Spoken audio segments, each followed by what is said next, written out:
How hot has Carlos Lee been of late? Stay tuned next as Carlos and the Astros take on the Pirates and go for 3 wins in a row. Astros baseball is next on Fox Sports Houston.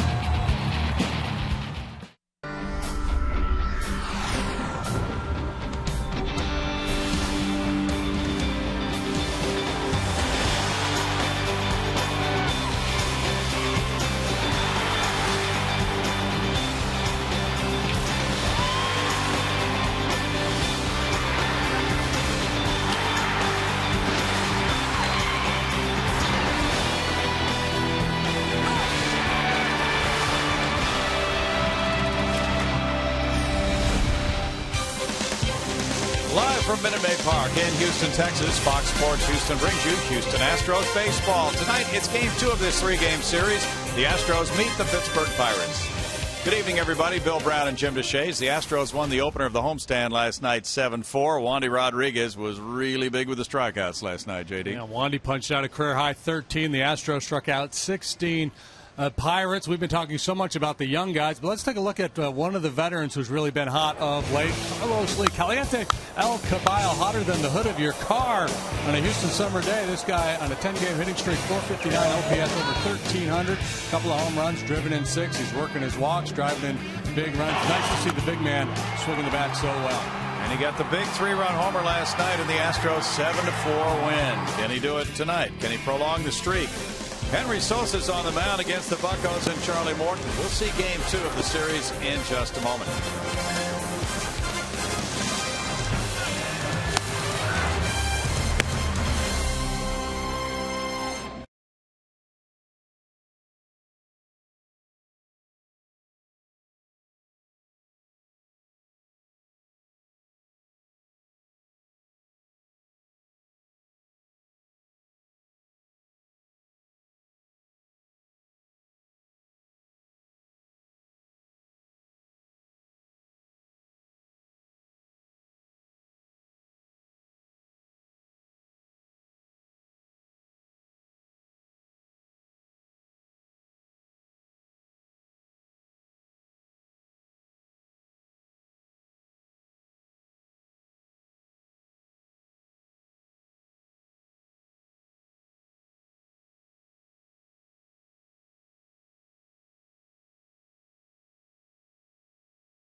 Astros, Game 2 of the set here at Minute Maid Park in Houston.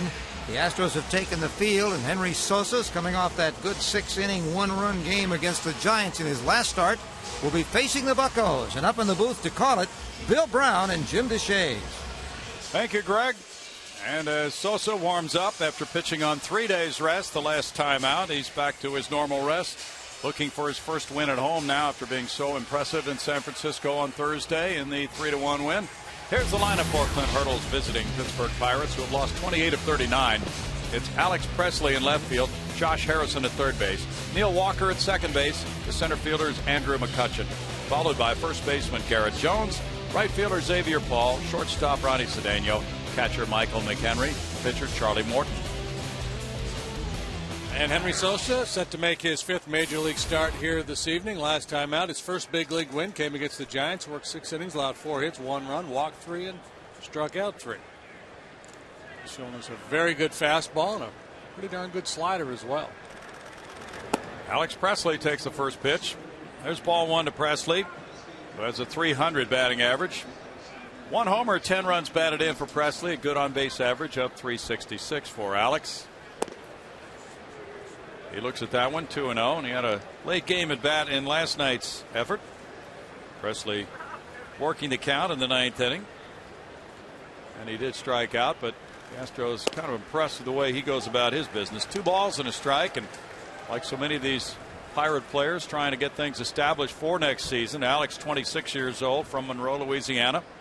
Went to the University of Mississippi. Pirates minor leaguer of the year last year.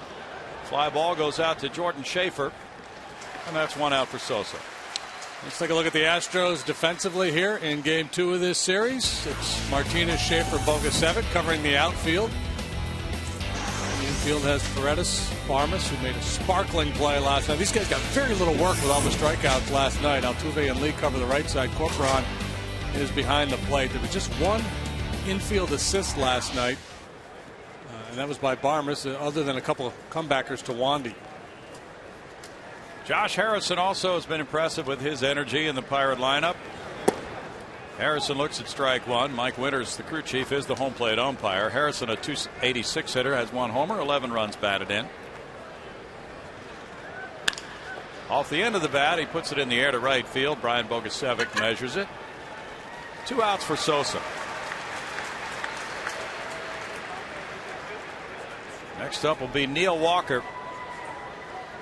Nick Leva, one of the Pirate coaches, has been a big league manager, was talking about how Walker learned the second base position last season in the major leagues, and Pirates were really impressed with his progress. .276 this year for Neil, 11 homers, 76 driven in.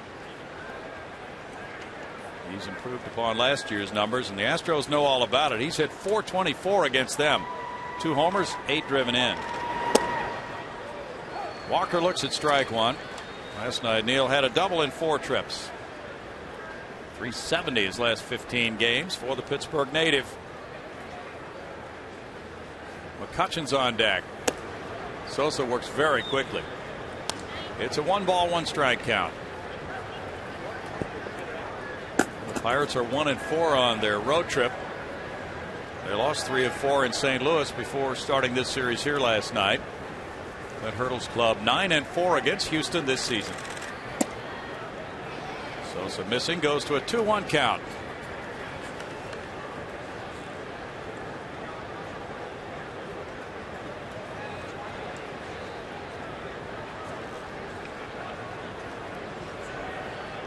Walker quite a hitter in this ballpark. .358 at Minute Maid Park. Good low pitch, makes it 2-2.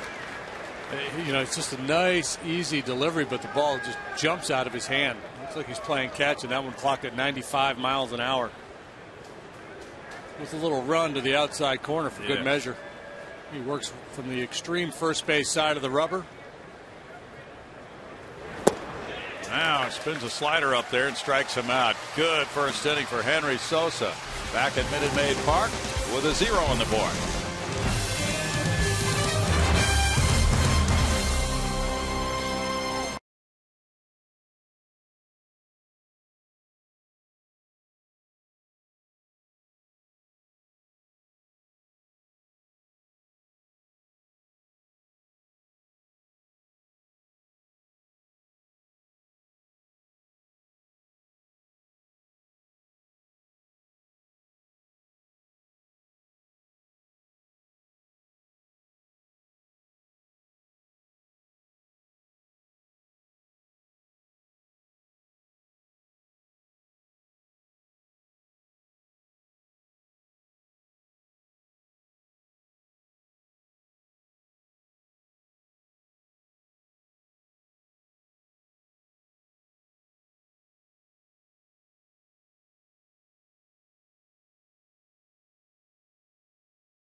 Displayed on your screen.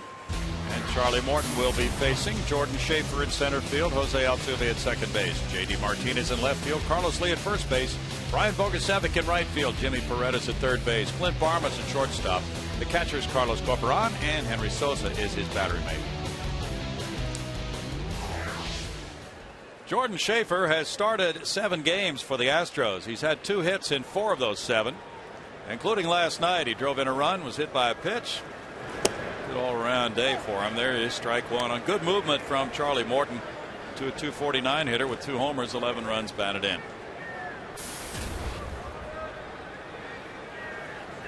Morton's trying to win 10 games for the first time in his professional career. He's been one of the more intriguing stories in Major League Baseball this year. After a 2-12 season last year, in which he had a .757 ERA, he has been very, very solid for the Pirates, and here's what he's done recently. 5 August starts, 1-1 with a .220 earned run average.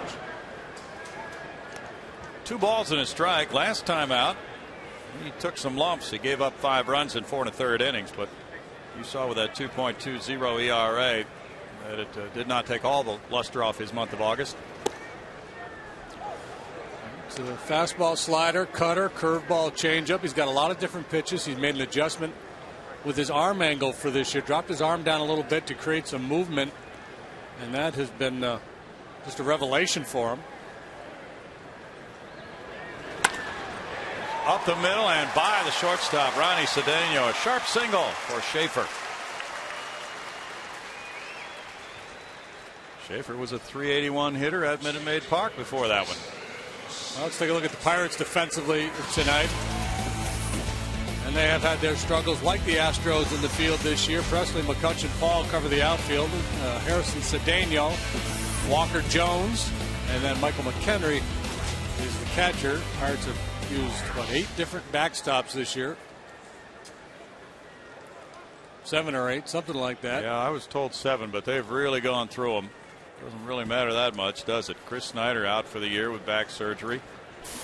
Altuve, .310, 1 homer, 9 runs batted in. Had another big night last night, including that bunt RBI single in the 8th inning for the Astros. He had 3 hits his last 3 times up last night, going 3 for 5. Lined out to right field his first time up. He tried to bunt his way on in the 4th and was thrown out. Very active night for Altuve. That was his 6th 3-hit game already for the Astros. Throw goes over. Brad Mills was talking before the game about Schaefer and how he really stretches out his lead at first base. Yeah, he does. He takes a nice aggressive lead over there at first. So many base stealers are very cautious with their lead, but not Schaefer.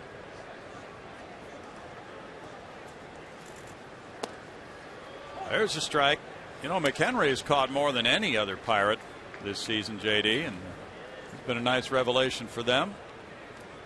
They've used Brown for 10 games, Doman for 44, Fryer for 8, Jaramillo for 4, McHenry for 48, Snyder for 33, and Torregas for 2. That's a lot of catchers. Sure is. Most of them unknown to many fans. Oh, they almost got him. He really stretches it. Well, and that's kind of an old school mentality over there, that you should be, if you're a base stealer and a daring one, you should be willing to, you don't want to get picked off, but if it happens every once in a great while, that's just part of it, because you're trying to get that good aggressive lead and that good jump to steal bases. He's going. Bouncer third, foul. Base, it looked like he had a pretty good jump. He was going to get that bag, but Altuve with 1 strike on him already wasn't in a position to take a pitch to allow him to steal the base.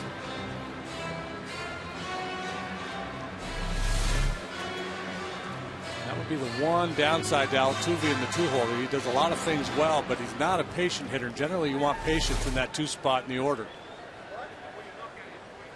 Schaefer is 18 for 22 in steals. Double play depth for Cedeno and Walker. And another throw goes over. McHenry is thrown out 6 of 33. That works out to 18%.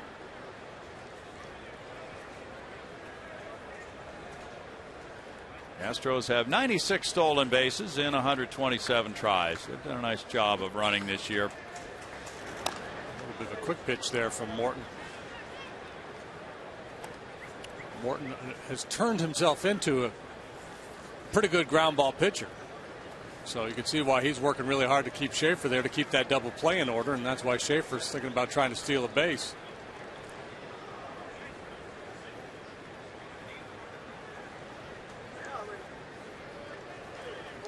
Fourth start for Morton against the Astros this season. He's 2-1 with an ERA of 4. Bounce slowly. Walker will get the lead runner, and then Cedeno will not have a double play throw. 1 out.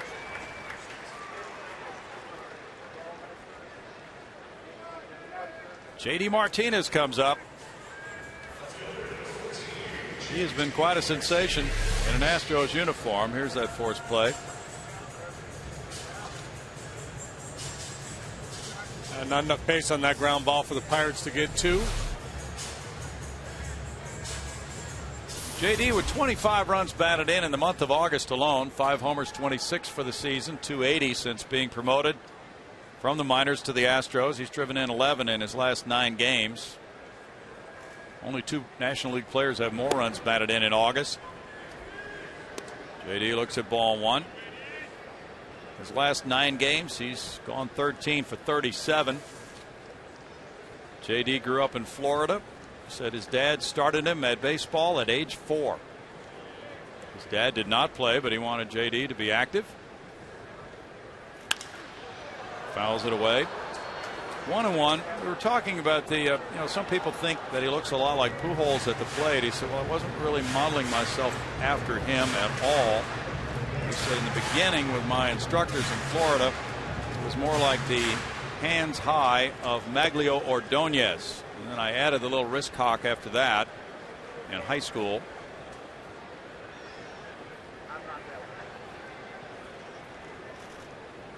That runs in on him, and it's 2-1. And he would come back from high school and take his homework over to his baseball lessons and do his homework while he waited for the lessons to start about 7 o'clock. And he had 2 hitting coaches, Paul Casanova and Jackie Hernandez. And the lessons would last until about 10 o'clock. Runner going. No throw by McHenry. And that's not an uncommon story for this generation of players. My generation of player grew up playing sandlot ball and pickup baseball and Little League and all that stuff. The current crop, a lot of these kids now are they're groomed to be baseball players with professional lessons and hours upon hours in the batting cage. Altuve stole his 4th. Now 2-2. There are a number of major leaguers who drop by that same facility in the wintertime where JD works out. I remember in '91 during the lockout, a bunch of us needed a place to work out, and we went over to those Grand Slam places here in town. And it just blew my mind. All these kids are in the cages, and all these moms were sitting there, knitting or reading or doing crosswords and just pumping quarters into the machines, and the kids just sat there whacking balls. That can't be any fun. Go play. Worked out pretty well for JD. Yeah, well, the ends justifies the mean, right? Yep. He said that a lot of major leaguers drop by that facility in South Florida where he works out. He said he'll start in November and go a couple days a week and then ramp that up as he gets closer to spring training. And a strikeout. That's out number 2 for Morton. Now Carlos Lee. This is what I was talking about, the movement he has found with this new delivery where he just kind of dropped his arm angle a little bit, and he's not trying to overpower hitters as much. He's got 86 strikeouts in 144 innings, so it's not about throwing it by guys. It's creating movement, getting a lot of ground balls. Carlos, during his 10-game hitting streak, has hit .459. He's up to .273 now, 13 homers, 74 driven in with a 3-run homer last night. It's a high breaking ball, and it's strike 1 call. Huge difference for left and right-handed hitters versus Charlie Morton this year. Lefty's hitting a robust .371 against him. Right-handed hitters just .213.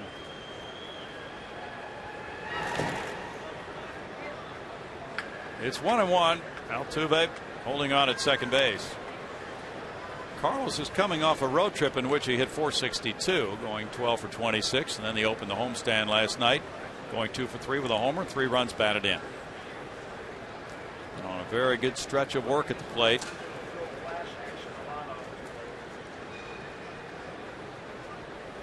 Bogasevic's on deck. Strike for Morton. 1-2. In Morton's career against Houston, he's won 2, lost 4 with a 6.57 ERA. He's done some excellent work within the division this season. 6-2 against the clubs in the NL Central, with an ERA of 2.45 for Charlie. Charlie's 27. He's from Flemington, New Jersey. Trying to work that breaking ball away from Carlos, as opposed to that running fastball down and in that he beat J.D. Martinez with. Carlos pretty good at getting to that pitch. Steady diet of curves here. Ground ball to shortstop. Cedeno for the third out. No runs a hit. The man stranded after 1. It is scoreless.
We are proud to wear these pins during our 2011 MLB on Fox Sports Houston season to support Stand Up to Cancer and their work to fund groundbreaking research that helps accelerate treatment to patients. For more information, please visit standuptocancer.org/Fox Sports. 0-0. Inning number 2 begins with Andrew McCutchen in the box, Henry Sosa on the mound, and there's strike 1. McCutchen, with 80 runs batted in, has 19 homers to go with a .274 batting average. Last night he hit a 2-run homer to right field, going 1 for 3 with a walk. 0-2 to McCutchen.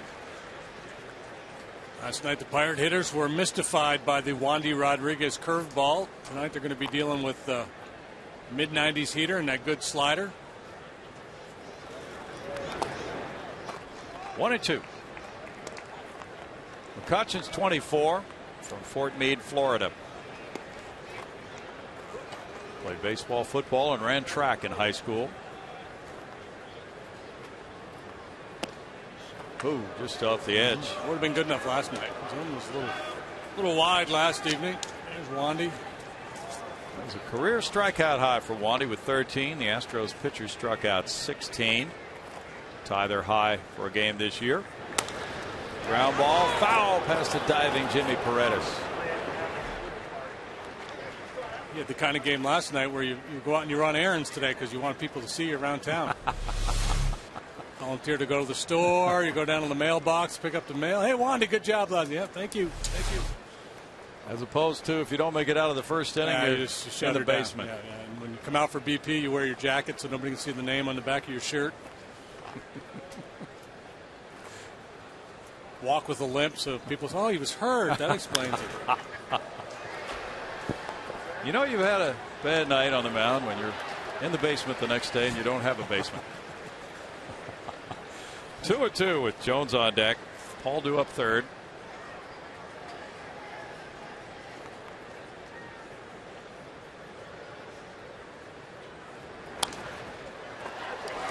This player, McCutchen, boy, he's something special.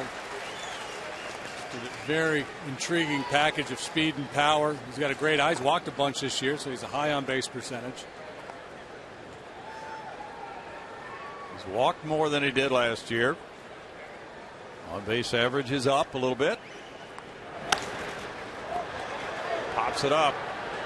Corporon discards the mask. Fair ball, 1 out. 4 straight for Henry Sosa, who was giving up big innings in his first 3 starts. Not last time out.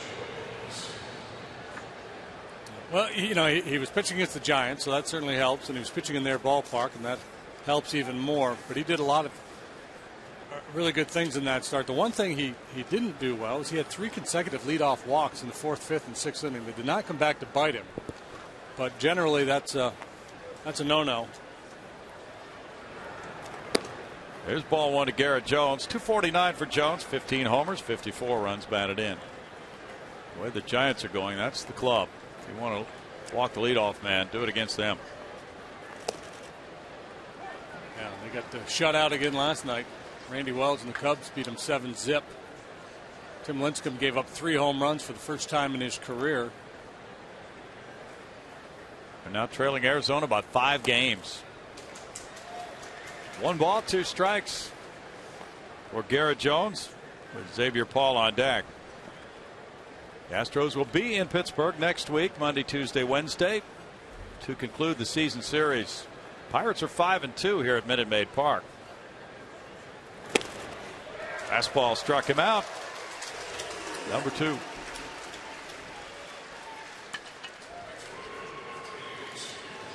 Swing just a little long to catch up to that good heater.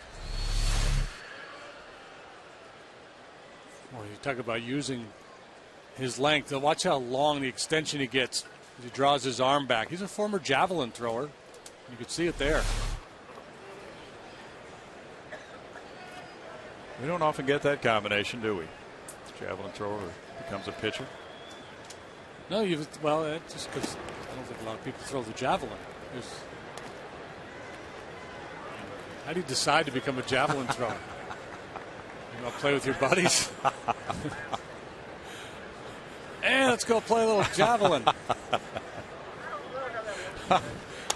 Hey, remember in our interview we did with him, he said he strengthened his arm as a kid by throwing heavy rocks. So after throwing those heavy rocks, he moved to the javelin and then the baseball. He said feels like nothing in his hand. Yeah. He throws it as if it feels like nothing. Remember, Tom House brought the football into baseball to work on pitchers' arms. Who's going to bring in the heavy rocks? Scott Erickson used to, when I was with the Twins and Erickson was with us, he used to play long toss across the outfield with a softball. There's a lot of teams that the Giants may be among them that have hired. There's a guy who's kind of this guru of long toss. And a number of major league clubs have hired him to teach proper mechanics of long toss and how to use it to build arm strength for pitchers. Still 1-2 to Xavier Paul, who played with the Dodgers last year.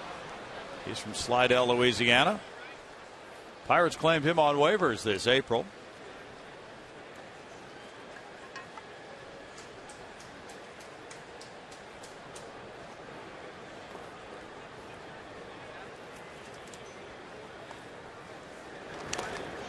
Sosa gets a strikeout, and he's perfect through 2 in a scoreless game.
Bogusevic, Paredes, and Barmas due up.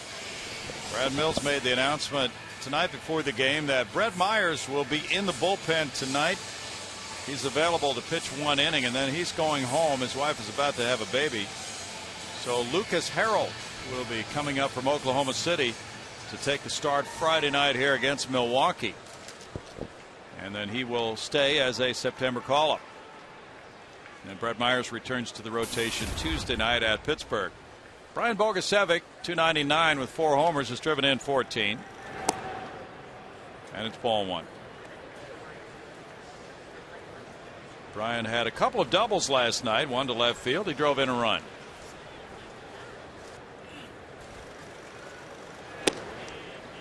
Over the inside edge, that evens it at 1-1 for Charlie Morton. The way Bogusevic's been swinging it, and the numbers we showed you, or we talked about anyway, with Morton left and right, I'd love to see Bogusevic up there with a couple men on base. Unfortunately, that's not the case. Chops the breaking pitch slowly. Harrison across. 1 out. Pirates have pitched well against the Astros this season, holding Houston to 45 runs in 13 games. They're in the middle of the pack right now overall in ERA, but they've dropped off quite a lot. Their staff ERA now 3.83. It was around 3.30 when they were at their peak. Jimmy Paredes, 287, 2 homers, 12 runs batted in. Looks at strike 1. The Pirates were in first July 20th.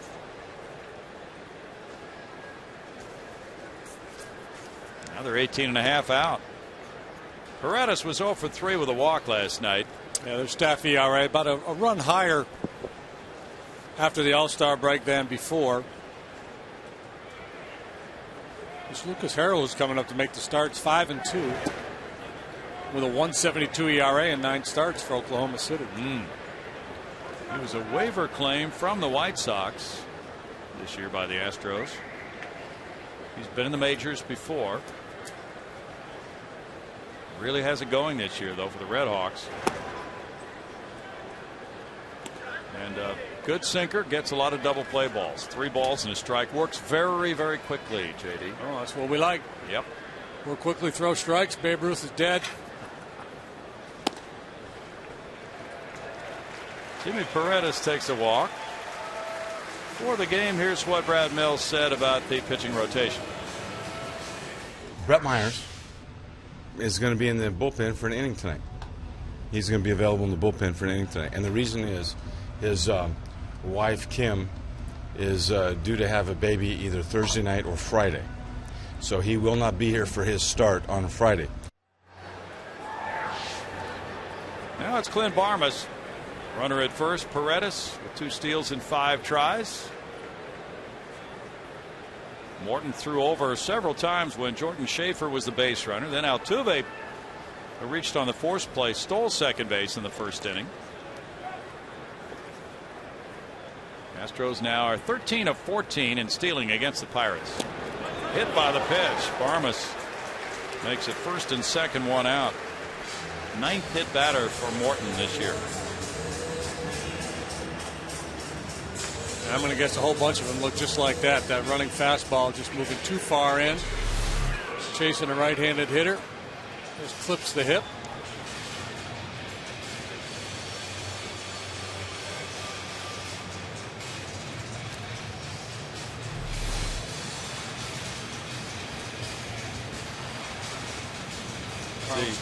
Carlos Corcoran, I'm sure he's telling himself, don't try to pull that sinker away. Yeah. Stay on and hit it the other way. If he makes a mistake over the middle, go ahead and yank that one. He pulls the ball a lot from the left side. 189 overall, 8 runs batted in. As a left-handed batter, 170. 0 for 4 last night. With 3 strikeouts, puts this one in the air. McCutchen underneath it in left center, and the catch for out number 2. And Henry Sosa will bat.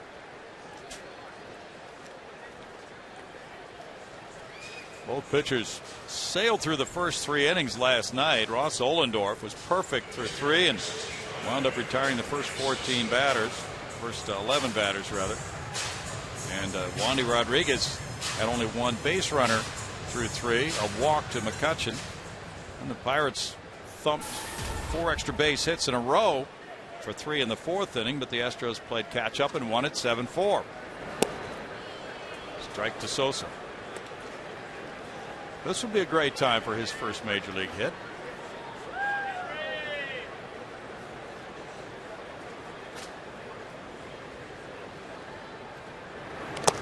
Tries to bunt his way on, and he fouls it. No balls, 2 strikes.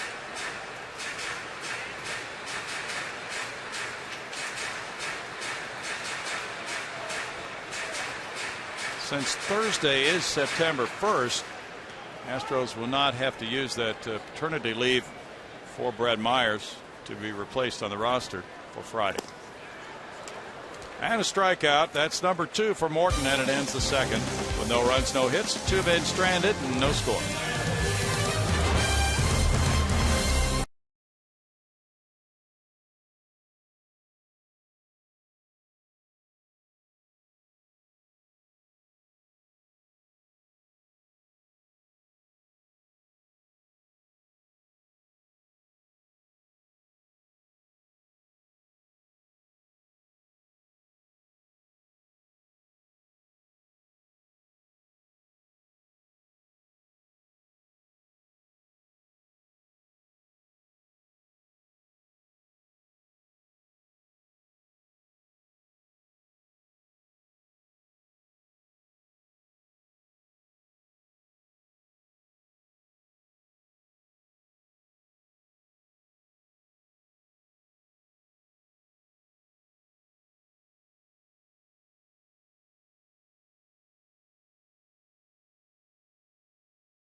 Plus tax at Jack in the Box participating restaurants. And by AT&T, rethink possible. Inside Minute Maid Park, it's 0-0 after 2. Henry Sosa delivers, and it's ball 1 to Ronnie Cedeno, leading off the 3rd inning for Pittsburgh. 258 is Cedeno's average, including 2 homers, 31 batted in. In the dirt on Cedeno. Last night, Chase Darno started at shortstop. Cedeno came off the bench. He went 1 for 2, and that included an RBI triple in the 9th inning.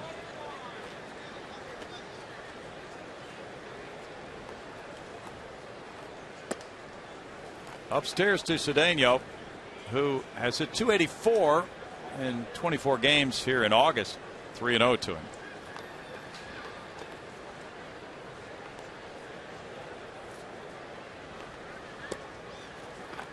Ball 4. First Pirate base runner on a 4-pitch walk. One of those leadoff walks, so that was a pretty good pitch here. Cedeno doesn't walk a whole lot. It's the 25th walk for him. His on base percentage is just .301. I've had him, tried him, as did the Cubs when they had him at the top of the order. He's not really well suited for that job. Michael McHenry, who was drafted by the Rockies, traded to Boston in March, and then traded to Pittsburgh in June. Checks in at .244 with 2 homers. He's driven in 10.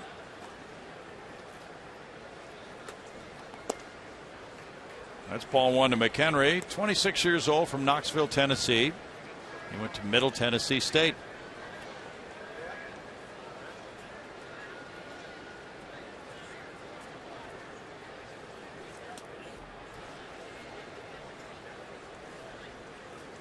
Pirates really don't know what Chris Snyder will be able to do after missing almost all of this year come next season.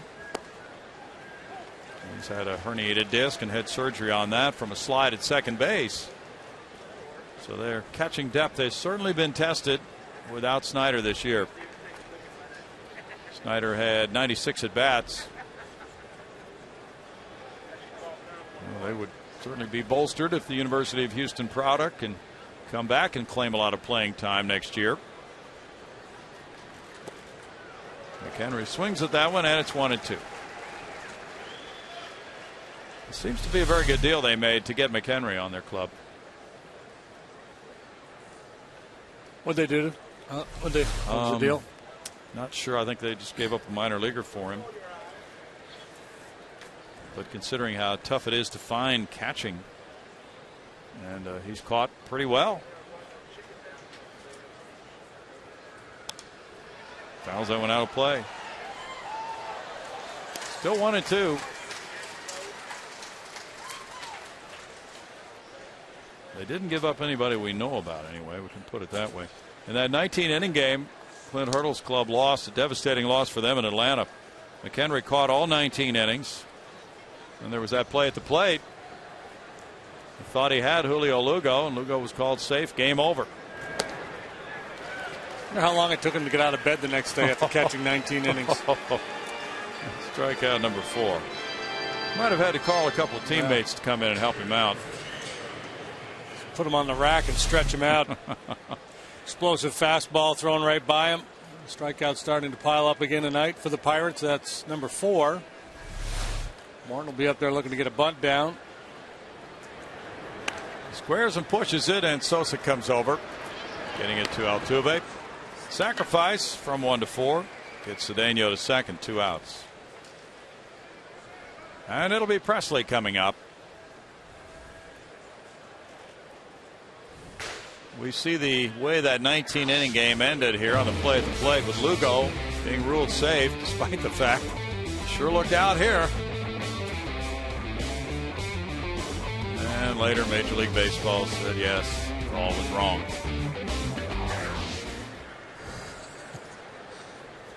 Player probably was bleary-eyed. 19 innings, yeah. Presley hit a fly ball to center leading off the game. Late on that swing. There's strike 1 to Alex. Seems to me once you go past like 12 innings, the umpire should shift. Well, you know, or whatever, whatever you made, 11 innings, 12 innings, whatever, That makes some sense. Some guys shouldn't be behind the plate for 19 innings. That's nuts. It's asking a whole lot, isn't it? Yeah. Cedeno at second. 19 innings of deep knee bends. How many pitches do you suppose there were in that game? It's just ridiculous. Yeah, I'm going to go with 597. You are correct, sir.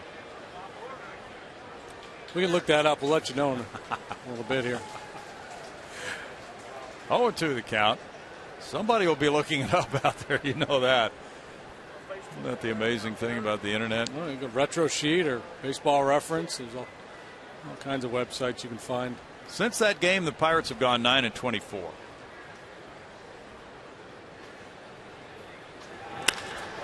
Laced into right center field.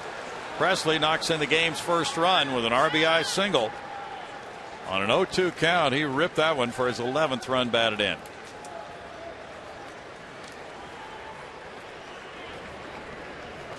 Yeah, nice short stroke there by Presley. That's his game. He doesn't swing big, doesn't hit for a lot of power. Just tries to slash the ball and use his speed.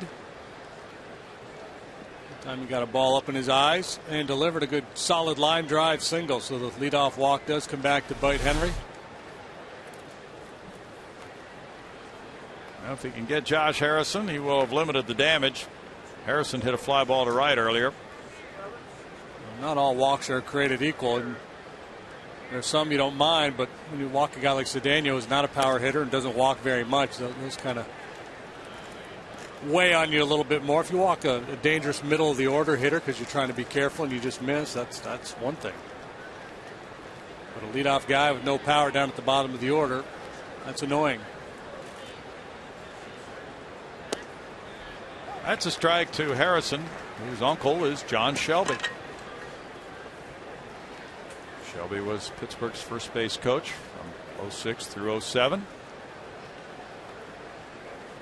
Harrison played last year Double-A Altoona in the Eastern League. Drove in 75 runs, hitting only 4 homers. It's 1-2. The Pirates, like a lot of clubs, they just don't have a lot of power. Harrison's been a nice fill-in at third base. He's hit for a decent average.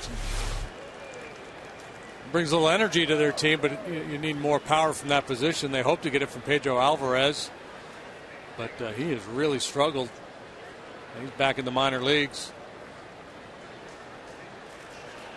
Now they could use him at top form. He's been up and down, and first draft choice. They really expect him to do some big things, but evidently putting a lot of pressure on himself from what we're hearing. 1 ball, 2 strikes. Runner going, and it's in the air, foul. Tomorrow night it's Jay Happ and James McDonald on FS Houston. Astros live at 6:30 tomorrow night. Game time 7:05. Thursday's an off day. The rampaging Milwaukee Brewers will be here Friday night. That'll be Lucas Harrell against Zach Greinke. Saturday night at 6:05, it's Bud Norris and Chris Narveson. Sunday at 1:05, Wandy Rodriguez and Sean Markham. Welcome back to the big leagues, Lucas. You got the Brewers, and you're up against Greinke. And you got Braun, Fielder, and Hart, and all those guys. A chance to make a name for himself, to make a sudden impact. Sounds like a good title for a novel, JD. Or a movie. You could go either way. I think I'm going to put Clint Eastwood in there. Runner going, throw bouncing, and the tag not in time. Altuve did a nice job on that throw, but Presley stole his 5th of the year in 8 tries.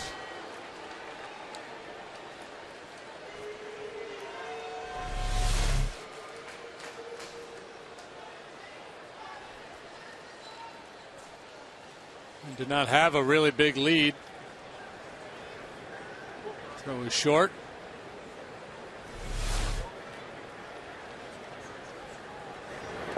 In the dirt. Started to offer at it, but took ball 3. 3-2 to Harrison now after Presley stole it.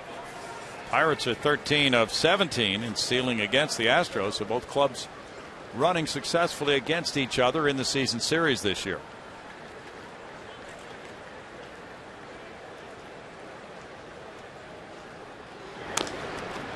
A little chop off his leg. Astros pitchers in the last 5 games have a 2.12 ERA. And opposing hitters are hitting 182 against them. Starters are 2.18. Wandy helping with that last night, giving up 3 runs in 7 innings. 5 straight quality starts for the Astros now. The base is empty, 218. Runners on, 382 for Josh Harrison. Lunges at that slider, and he strikes out. That's number 5 for Sosa. But he's on a Wandy Rodriguez type of pace. 1-0 Pittsburgh.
Super Saver sale is going on now through Monday, September 5th. Purchase tickets to any September Astros home game in the field boxes for only $15 or in the upper deck for only $5. Visit Astros.com/Labor Day for tickets. Bill Brown.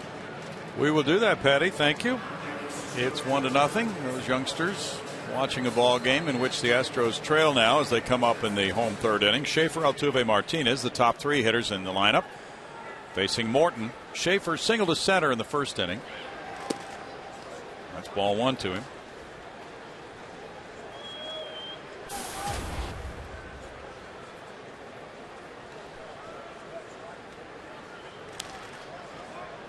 He fouls it, and it's a 1-1 count to Jordan.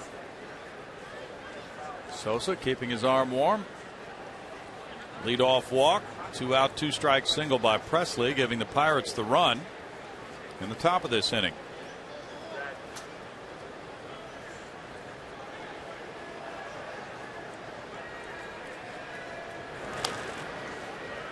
It's a 1-2 strike count. Morton was the Pirates' number 4 starter to open the season. Got himself off to a very good pace and won 3 straight in May, including a complete Game 5 hit shutout at Cincinnati, 5-0.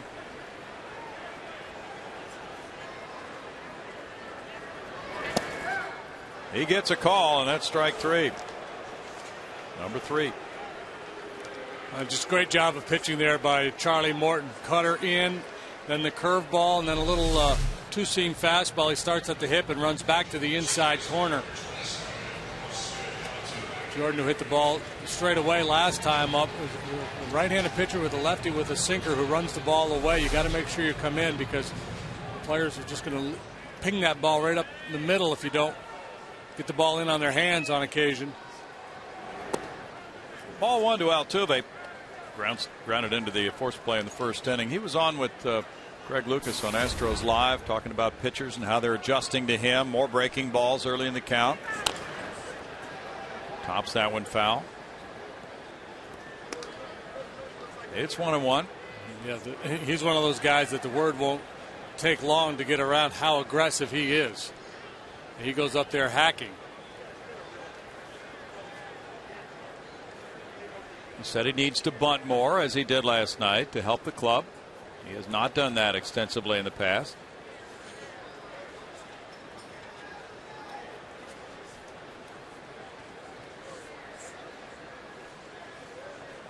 I think he should just hit 370 like he does in the minor leagues. That would work for me. One hopper, Harrison. Over to Jones. That would work for Brad Mills, too.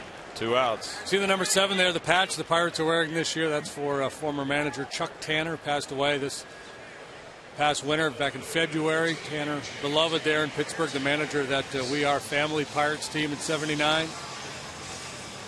Had to put up with the likes of Phil Garner. Still managed to come to the ballpark with a smile on his face every day. Boy, he did too. J.D. Martinez struck out earlier. Rolls this one into right field. Jumping on the first pitch. Hit number 2 for the Astros. After he left the field, he continued on scouting. We used to see him in Pittsburgh all the time. Yeah. Always had that bucket hat on and big smile on his face. Well, that's a pretty swing.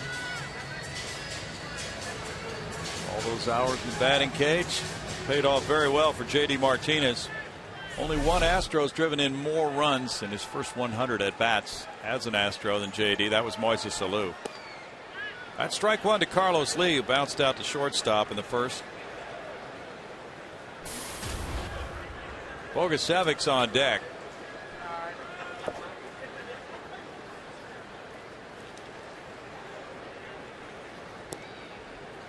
Curve misses, and it's a 1-1 strike count. Morton, working in his 147th inning this year, has allowed just 5 home runs. That is notable. Pittsburgh's a big ballpark, so that helps explain it to a certain extent, but still, that is a crazy number. Fly ball out to center field. McCutchen turns it into out number 3 with no runs a hit, and the man stranded after 3. 1-0 Buccos.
Inning, Henry Sosa gave up a 2-strike, 2-out hit to Presley to get the first run home for Pittsburgh in the third. Now it's Walker, McCutchen, and Jones facing him in the fourth inning.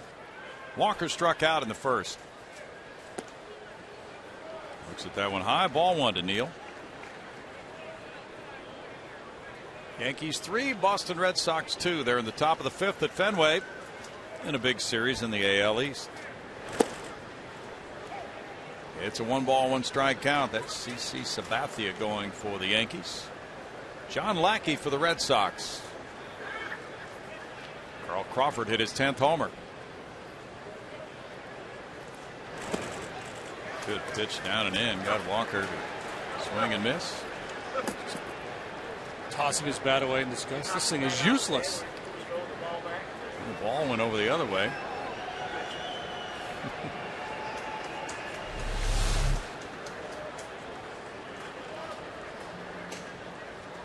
Oh, yeah. Oh, was that? Was that play? The throw hit his bat. Boy, you rarely see that one anymore. Liner caught. Altuve. 1 out for Sosa. And it's McCutchen coming up next. He popped up to the catcher earlier. Be fun to follow that Red Sox-Yankee series, but now it's all about which team is the wild card and which team is the division leader. Boston leads by a game and a half in the AL East. Yeah, the wild card giveth and the wild card taketh away, and this year the wild card is, I don't know, it's taking a lot of drama out of the game, because that would be one heck of a race if that really mattered between those two clubs. Yeah. Well, we've talked about it down through the years, but back before the wild card, there were some unbelievable races that went down to the final day, like that one with the Giants. I was there for that. You were a part of that deal. In '93. What did you guys win? 103 games? Well, they did. I was just around for a few of them at the end. But you were a Giant. I was a Giant, kind of. You're on the team for one day. You're a Giant. When you're a Jet, you're a Jet.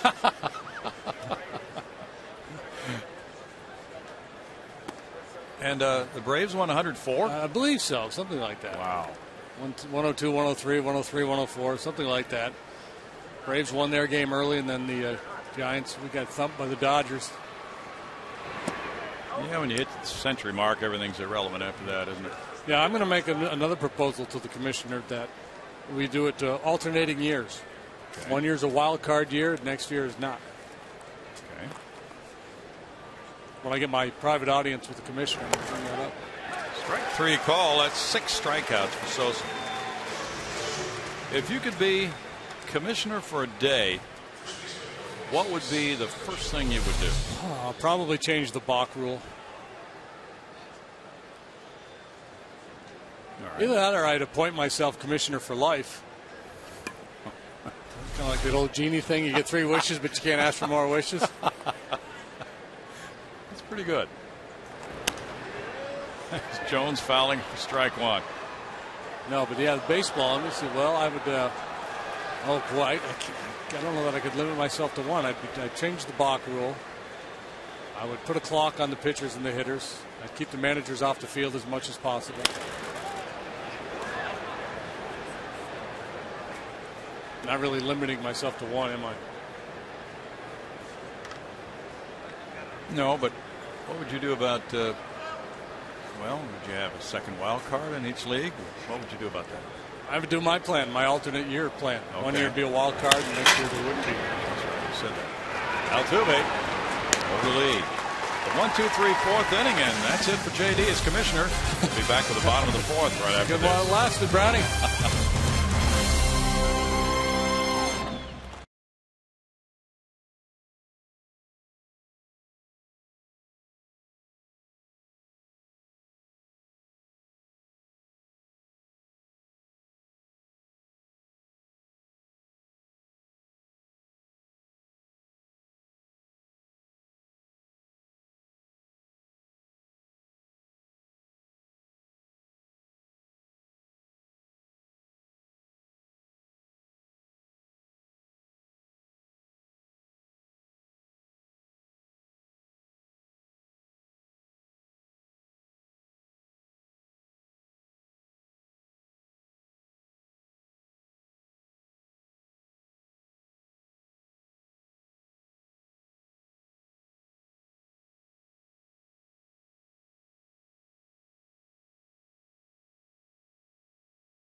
Nothing. Baseball fans, Chevy is proud to support youth baseball leagues in your local community. And if you'd like to learn more about Chevy youth baseball programs, go to youthsportswired.com. 1-0 Buccos. Charlie Morton goes to work here in the home fourth inning. Brian Bogusevic looking at his first pitch. And it's ball one. Bogey grounded out to third in the second inning.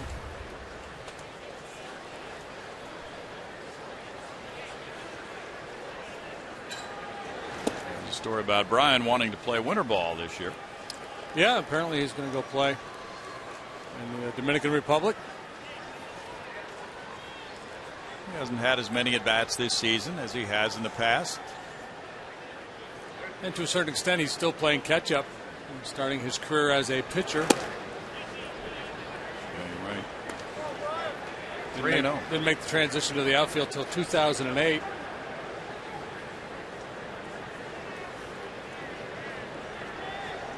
And he'll be in good timing come spring training if things go well for him, as he competes for a job next year. 3 balls and a strike. Had another good night last night with a couple of doubles, and just missed a third one his first time up. He drove a ball very deep to center field. McCutchen ran it down just in front of the 404 sign. Kansas City is shutting out Detroit 1-0 in the bottom of the 8th inning. Jeff Francis started. He went 6 1/3. 3 balls, 2 strikes. Martin doing a nice job keeping the ball out of the middle of the strike zone, working both sides of the plate.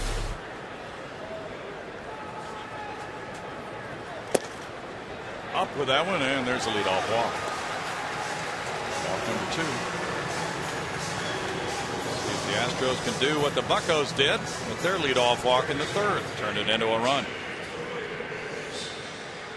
Bogusevic has 3 steals in 5 tries. He's on for Paredes, who drew a walk in the 2nd.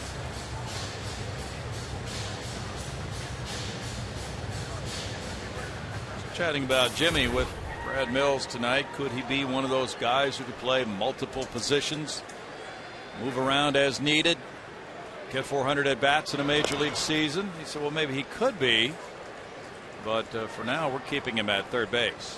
Yeah, I think when you have these young prospects like this, what you hope is that they come up and they just establish themselves as a solid everyday player, and then the move around, play different positions becomes a fallback position. True. Pitch out. If he's going, it should be on the next pitch, JD. Right after the pitch. Probably not going to pitch out twice in a row. No. Clint Hurdle can be a little unorthodox, so you can't be assured of it. That's true. He could do it. Because there's so much on the line in this matchup between these two clubs. What is it the battle for? It's the battle for, gosh, who knows?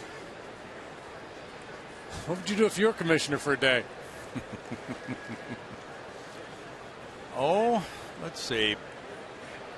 I would make all postseason series best of 7. Yeah, I like that idea. And I would cut the schedule to 154 games regular season. 3 balls, no strikes. That argument was just put forth in Sports Illustrated by Joe Poznaski on the back page column there. Oh, you read that too? Uh-huh. All right. Joe gets it then. Joe gets credit. I don't think he was talking about a 7-game playoffs, though. No, he wasn't. You're right. But he brought up a point, didn't he, about the record for 154-game schedules. And who would have the record for homers? Babe Ruth with 60. Yeah. He was going. If we go back to 154-game schedule, he was arguing then you could have the 154-game record, and then everything in between would be the steroid era. 3-2 now. Which is a bit of a reach. I would eliminate the DH, but the union wouldn't stand for that. Everything can be collectively bargained, though. We might have to go to 26-man rosters to get around that. That would be acceptable to me. Runner going. Bouncer up the middle. Look what I caught. And he throws him out. Bogusevic to second on out number 1. So by starting Bogey, The Astros get him into scoring position. Stay out of what would have been a very easy double play. And sharply hit. Morton took a look at second base anyway. It took him a little while to find the handle there. By that time, there was going to be no play on Bogusevic.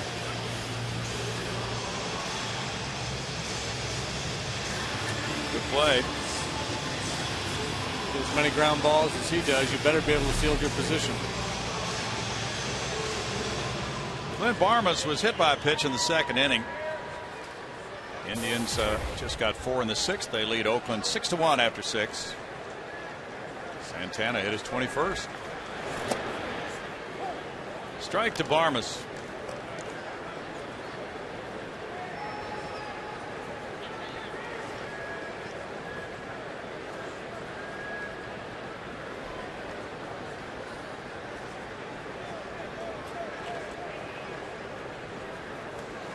Clint was talking about Carlos Lee's home run swing from last night. We both were pretty amazed that he was able to keep that ball fair with the swing that he put on it. No balls, 2 strikes.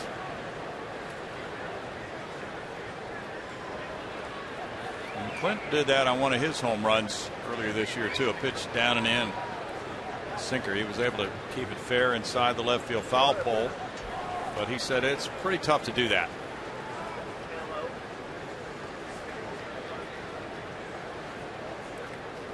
Florida nothing, the Mets nothing after 6 in New York. Whoa!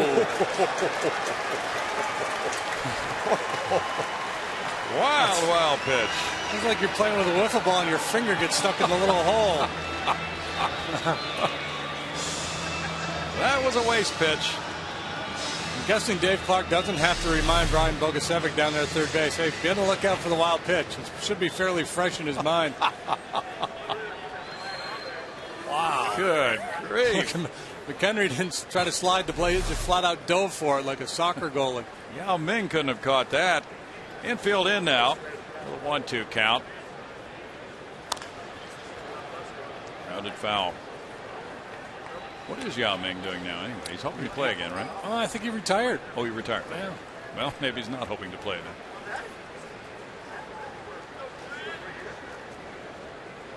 Corporan on deck. Probably run for public office somewhere. And a strikeout. Big strikeout. Yes, number 4. Carlos Corporan will try for the big 2-out knock. Curveball a little better than that one he threw to the backstop. Give him credit for coming back with it. Intentional walk here. Very, very interesting. Intentional walk to a 188 hitter to get Sosa to the plate, who is hitting 170. Left-handed batter coming into this game. So it'll be runners at first and third, 2 outs. Well, this is kind of like what we were talking about with the Giants over the weekend. When you're having a hard time scoring runs and you're not winning many games, you do whatever you can to prevent that team from scoring 1 run. This is the percentage play to do that. If you're feeling good about your lineup and you're scoring a bunch of runs and you're winning your fair share of games, you think, we can get Carlos Corporan out, and that way my pitcher's got the opposing pitcher leading off the next inning. But right now, Clint Hurdle's mindset is, I'm going to do whatever I can to stop that man from third coming home, and if it backfires on me, blows up on me, so be it.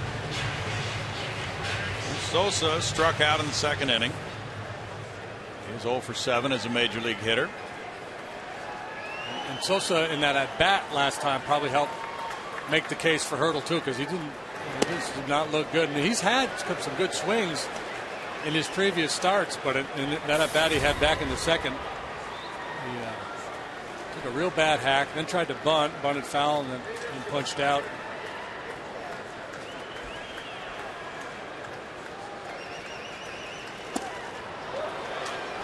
One ball, 1 strike to Henry Sosa. Phillies have climbed all over Cincinnati 8-0. They're in the bottom of the 7th inning. Roy Halladay on the mound. Bronson Arroyo on the other end of that one. That one almost hit him. And a couple of pitches have been close. 2 balls and a strike. Reds got the Cole Hamels last night, Halliday tonight. Howard hit his 28th, Pence his 17th, Ibanez his 17th.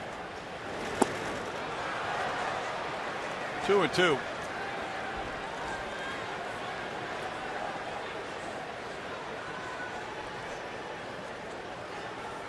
I wonder if Cliff Lee goes tomorrow for Philly. That'd be the trifecta for the Reds. We'll check. He does. And the strikeout. The strategy works for the fourth inning. 4-0 for Morton and a 1-0 lead for the Pirates.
Challenge, the Russell Bells are waiting to be rung, if you can answer this question. The worst 5 fielding percentages at first base since 1946 all belong to Pirates or former Pirates. Name those men. Well, let's see. Dick Stewart. Yeah, Dr. Strangeglove. You got that one. He's actually on this list twice. Once with Boston and once with, actually both with Boston and once with Pittsburgh. So he's 3 of them right there. There are 2 other players. Really? 3 was a 3-time? Yeah. Wow. Really earned that nickname. Xavier Paul leads it off. He struck out in the second. Let's see, Ralph Kiner was an outfielder. Did he ever play first base? No. If he did, it wouldn't have been long enough to qualify. How about Kevin Young? No, let's see. We'll go. We'll give you decades. One was in the 50s, one was in the 60s. Stargell? No. Oh, he's probably playing the outfield in the 60s. Mm-hmm. Fly ball out to left center field. Schaefer. 1 out as he retires, Paul. Let's see, 50s and 60s. What about Frank Thomas? No. I'm going to give you another clue. The one in the 50s once hit 8 home runs in 8 consecutive games. Dale Long. Outstanding, JD. Hey, could you give us a video daily double? That would be kind of fun. Yeah. Ronnie Cedeno walked and scored in the 3rd inning. You worked that into the program? Yeah, I'll have to think about that. So there was one more in the 50s or the 60s? He was 60s. 60s. And yeah, one clue will give it away, so I'll hold it. I'll let you guess a little bit. Let's see. Wasn't Bob Skinner. He almost passed through here. Line shot, left field corner. Cedeno hits for second base. First extra base hit of the night. Boots says Don Clendenin. Oh, there you go. That's it. He almost passed through here. You got him. Don Clendenin, he was a bad fielder, eh? He fielded 9.837. That's very low for a first baseman in 1965. He had some pop, though. His home run broke the ice. There's the official list. Look at Stewart's low. That was 9.788. That was with Boston. Those are the top 5 or bottom 5 worst fielding percentages at first base since 1946. You have to limit it because you go back into the 30s and 40s, and they made a lot of errors in those days. Yeah. 20s. Now it's McHenry batting, and Corporon goes out. Sosa will be visited. And Clint Barmas comes in as well with a runner at second and 1 out. What did Paul do? I wasn't paying attention. He hit a fly ball to center. Okay. I was working on the trivia question. I was grinding away. You were great. You were good on that.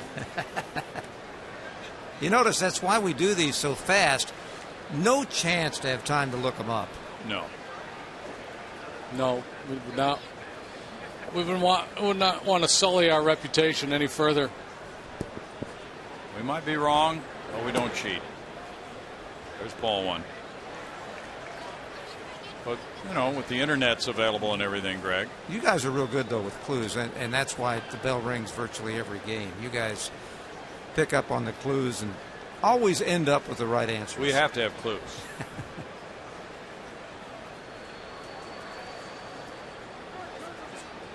Hey. So Smead Jolly would have been one of the worst.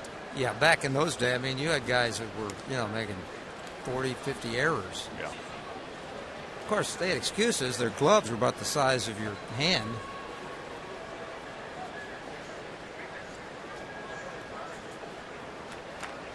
You know who struggled when he first came to the big leagues defensively was Glenn Davis. Yeah. And then kind of turned it around. 2-0. Well, I think Bootsy played some outfield in the minor leagues, I believe. I believe you're right, yeah. And, he said he had to work very, very hard defensively at first base when he got to the big leagues. Baggy was really good. Lance was good. Keith Hernandez may be the best I've ever seen. I think so, yeah. He was just superb. JT Snow's another one. Yep. 2 balls and a strike. Pitcher Charlie Morton's on deck.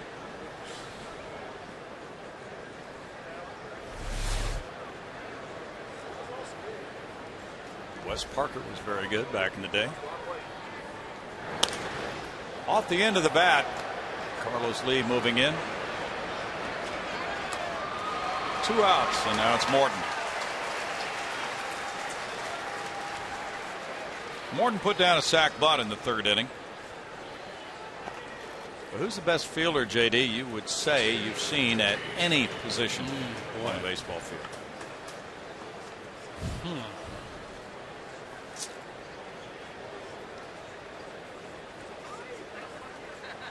Spend some time with this one. All right. Ground ball 3rd. Paredes backs up to get the hop. Makes a throw over to Carlos Lee. It's no runs, a hit. A runner stranded. Middle of the 5th inning. 1-0 Pirates.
quiet outside. News and notes. A-Rod will probably miss the Boston series this week with a left thumb problem. The Rangers have called up the Cuban-born outfielder Leonis Martin to replace the injured Nelson Cruz, who's out with a hamstring problem. Lance Berkman is not going to Texas. Diamondbacks have won 7 straight to open up a 5-game lead over the Giants. Steven Strasburg will make his first start in the majors next Tuesday, and that would put him on track to face the Astros in Washington September 11th. And that's a game we are not scheduled to televise on September 11th. Wouldn't you know it? Bottom of the 5th inning, and it's Jordan Schaefer leading it off. He has one of 2 Houston singles off Charlie Morton, who's bidding for win number 10 of the year. Schaefer has a single in the first, strikeout looking in the third. Fouls that one, strike 1. Have the Rangers come out publicly and said that they will not pursue Lance Berkman? Lance didn't read the story but saw a headline, and Lance said that he was not going to be moving, so he must have been told that by the Cardinals. Yeah, because they probably want to try to re-sign him. Yeah. Although one doesn't necessarily preclude the other. That's true. A lot of times a club could say to Lance, hey, look, you had a chance to go play in the postseason. If you want, we could trade you to the Rangers, but we would have interest in bringing you back here next year. Mm-hmm. Could very well happen.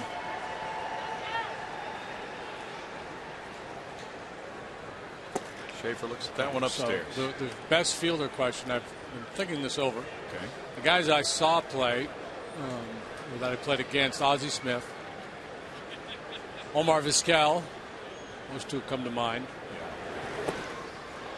And then since being up here, watching a lot of games, Andrew Jones did some things in center field that I'd never seen done before. And Ray Ordonez, who couldn't hit a lick, but when he played shortstop for the Mets, he was just a magician. He was very good. He made some unbelievable plays. Yeah.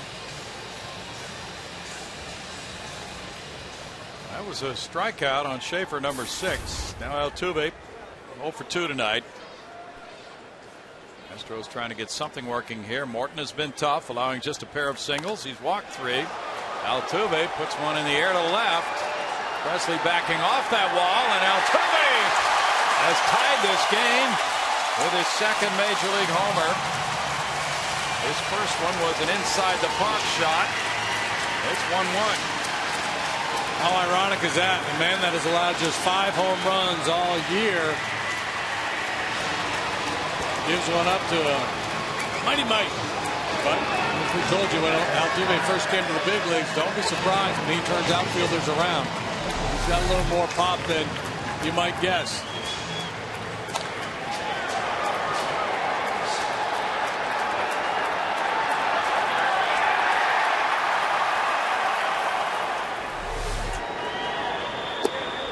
There's strike 1.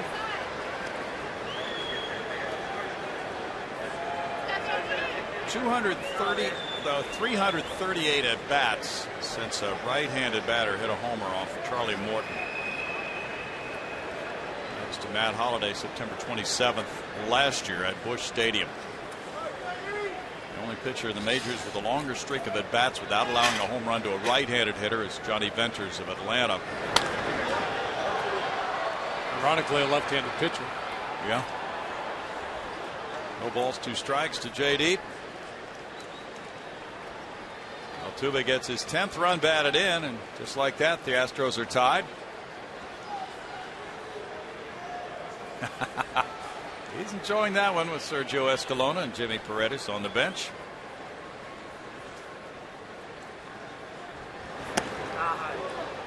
That's a strikeout. It's number 7.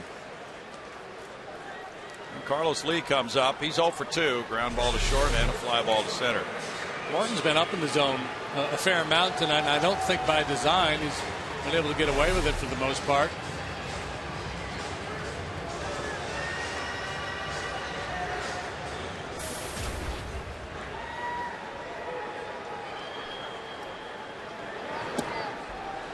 Is there a fielder that stands out for you, Brownie, that you've seen over the years? Well, we're talking between innings about Brooks Robinson.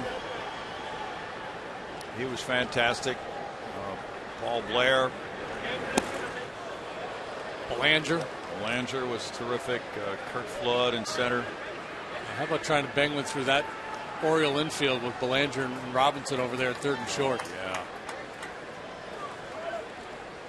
Love the pitch with that setup on the left side.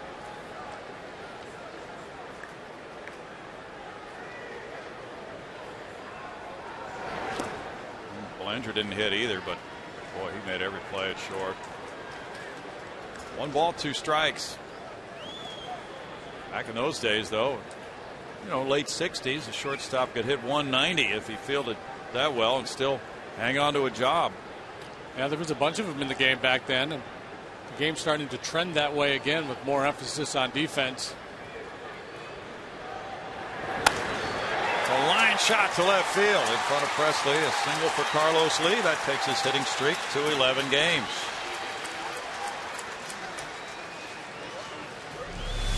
It's a season high for Carlos in hitting streaks.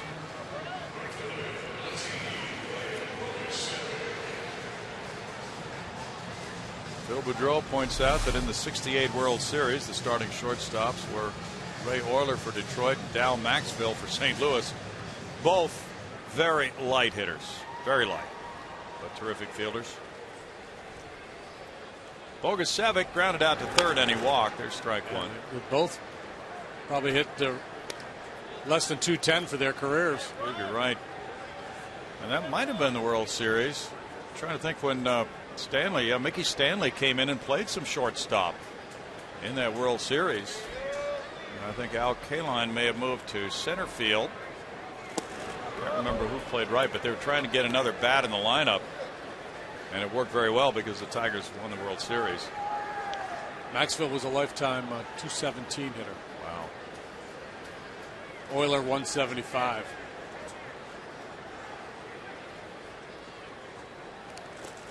This one gets by. It hit him, or did it? No, he didn't swing. It just got by the catcher. And Carlos Lee on a wild pitch moved to second. Now Bogusevic was looking at the home plate umpire, Mike Winters, asking if it hit him. He's glancing down at his leg. That was not the ruling. He was not hit by the pitch.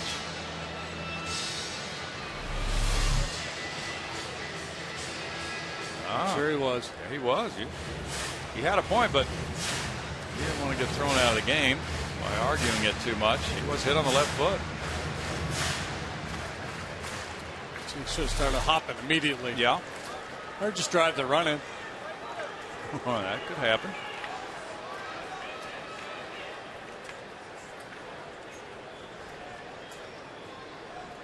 You think Mike Winters would have been a little suspicious why that ball caromed the way it did.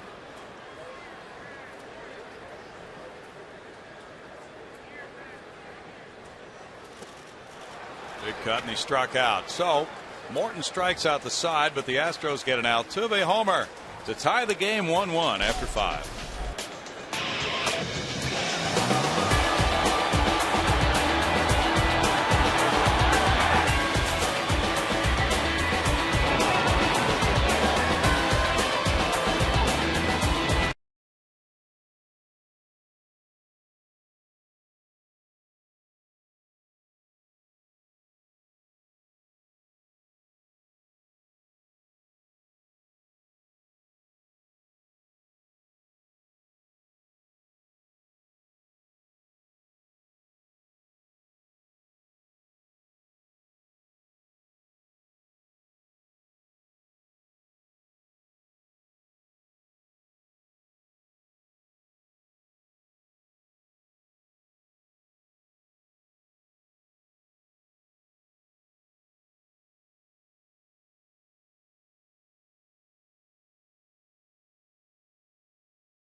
Houston is brought to you by HP, everybody on.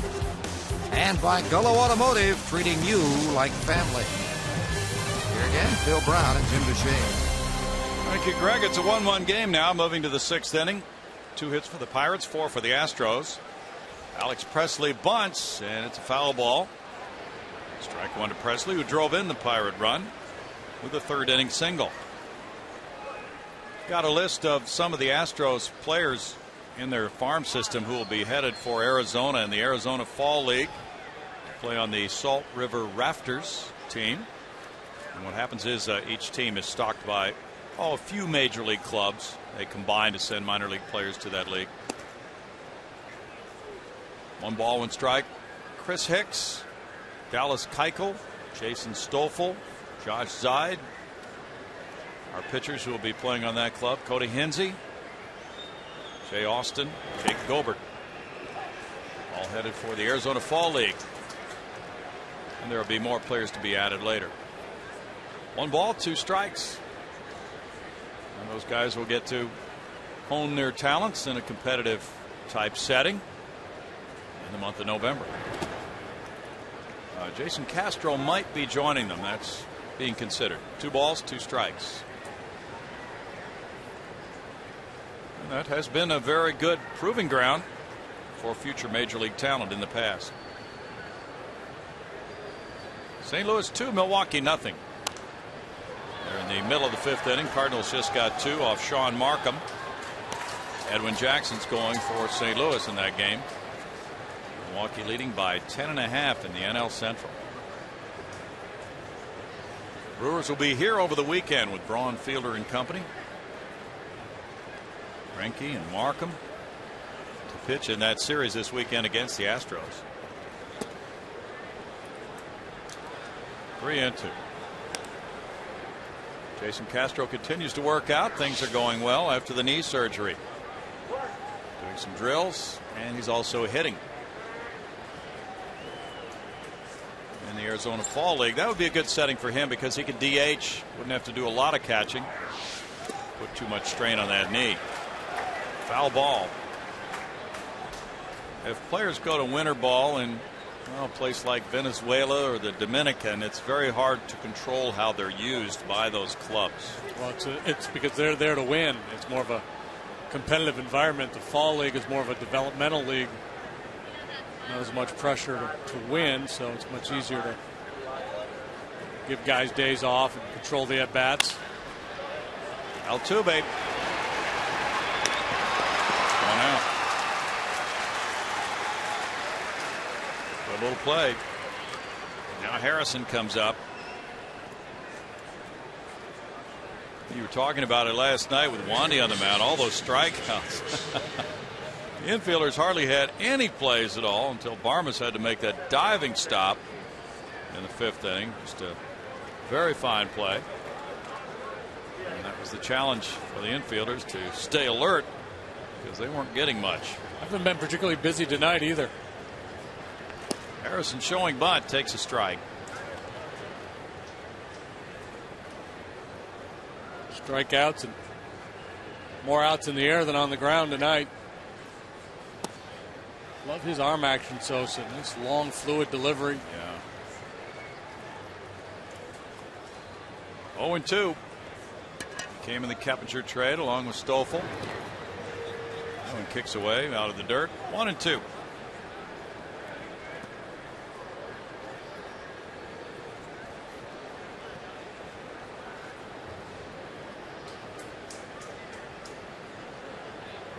Sosa has pitched 5 innings in his last start here, 6 in the other 3.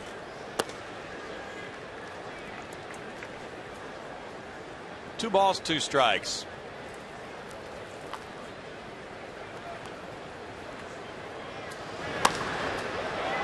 In the air to left center. Schaefer with the running catch. 2 outs.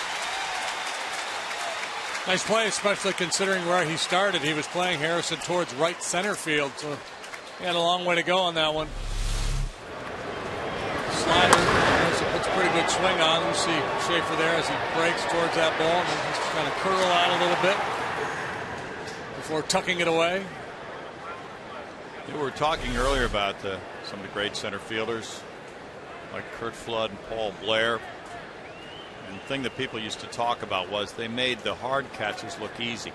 A good center fielder would do that because of the jump he gets. Griffey was another one. Yeah, he was fabulous.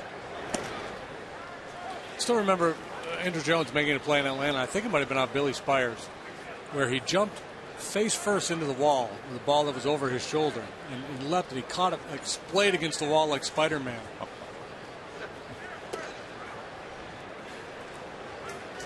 And those are the ones we remember. 1 ball, 1 strike.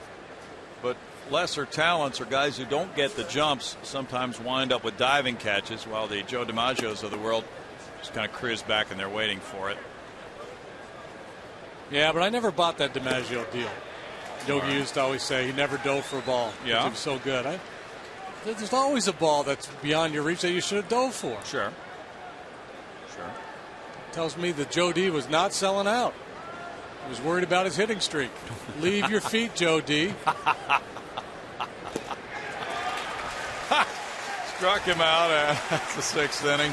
It's strikeout number 7. So we've absorbed our lesson of the day. We'll be back for a 1-1 ball game. There's a DiMaggio hate mail coming my way.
Come up in the bottom of the 6th inning.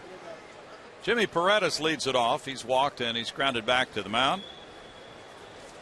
We've had a bench clearing episode in the Red Sox Yankee game. No punches thrown or anything serious after a hit batsman John Lackey hitting Francisco Cervelli of the Yankees.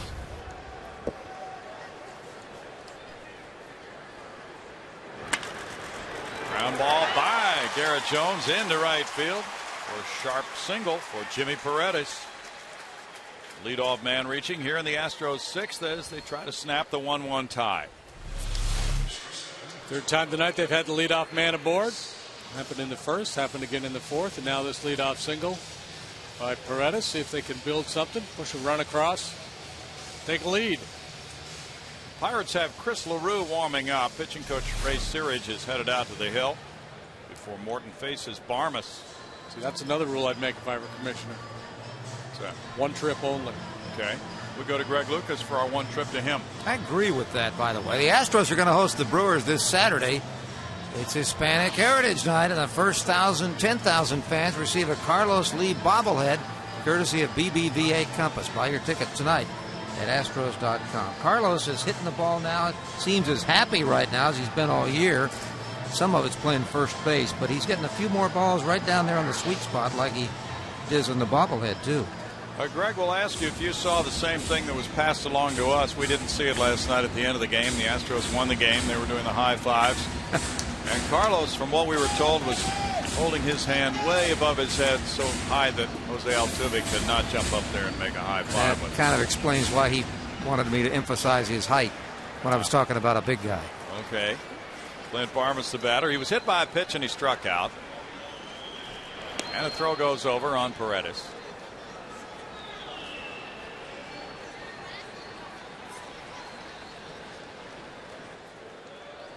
Harrison's even with the bag at third for Barmas, with Corporan on deck.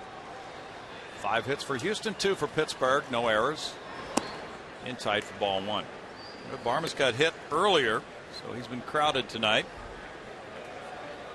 LaRue, as you saw, warming up for the Pirates. It's Juan Abreu getting loose for Houston, with Brett Myers available in the bullpen tonight. 90 pitches for Morton. A balk is called, and that will get Paredes to second base. There you have it, Commissioner. It's kind of ironic because he's just trying to step out just to hold the runner. A little flinch there, yeah. Kind of broke the back knee. Little buckle of the knee. Paredes in scoring position. Now Barmas will look over the 1-0 as you see the numbers on Morton. 8 strikeouts. Grounds it to third. Harrison looks the runner back. That's the out. 1 out, and now it's Carlos Corporan. He hit a fly ball to center, and he was walked intentionally, a move that worked for Clint Hurdle when Sosa struck out with 2 men on to end the 4th. You know, we say it worked. It worked in that inning. The pitcher did as expected and made an out. But it also means the whole order advances by 1 man. So leadoff guy leads off the next inning instead of the pitcher. If you would have gotten Corporan out, who knows if they would have or not. But we say it worked. It worked for that inning. Paredes takes off for third, and he'll steal it easily without a throw from McHenry on a pitch down and in, ball 1. Good job there by Paredes, getting Barmas off the hook. Clint not able to advance him to third base with that ground ball to the third baseman. So Paredes takes matters into his own hands, gets a huge jump, and just cruises into third base. Now the infield pulls in for the Pirates. Corporan's got to make some contact here. Corporan had a couple of men on when he hit the fly ball to center in the second inning. Now another intentional walk. This will make it first and third, 1 out for Sosa. But unless Sosa hits into a double play, well, he's going to leave for a pinch hitter. So he's not going to hit. Wesley Wright and David Carpenter are hurriedly getting ready. And Matt Downs is going to be the pinch hitter here for Sosa. Now this presumably, well, it looks like Hurdle's getting ready to make a move of his own. I'm thinking he made this move because of the ground balls that Morton tends to get, and he's going to back up his infield and play for 2 here.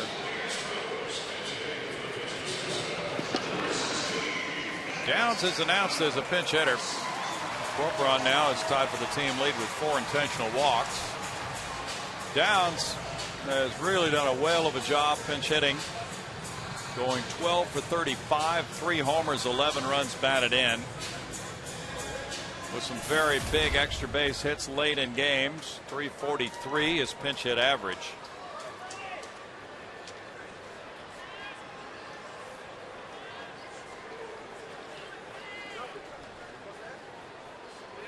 Downs had the game-winning hit in the 11th inning at San Francisco on Sunday. He was a starting player in that lineup. Rich looking to left field. A pinch RBI single for Downs. 2-1 Houston. Jumping all over the first pitch.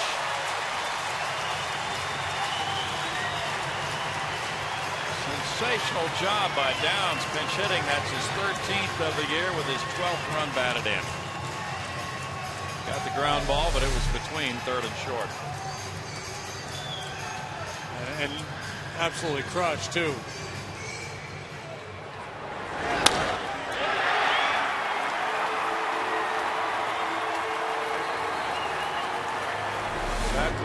has come out to take the ball from Morton. And the bullpen comes in with a score 2-1 Houston.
Cancer Center making cancer history was back in 1969 when Larry Dierker took a 2-1 win over the Pirates and became the first Astro to reach 17 wins in a season. Great moment in Astros history, and brought to you all, as always, by MD Anderson Cancer Center. Brownie? He went on to become the first Houston 20-game winner that year. Henry Sosa could be a winner tonight, thanks to Matt Downs giving the Astros the lead with a pinch RBI single, batting for Sosa. So Sosa, the former Giant farmhand, and Downs, the former Giant, collaborating on that moment. And now it's Chris LaRue coming out of the Pirate bullpen. And LaRue's done a very good job for this team this year, but now he'll face Schaefer with 2 men on and 1 out in the inning.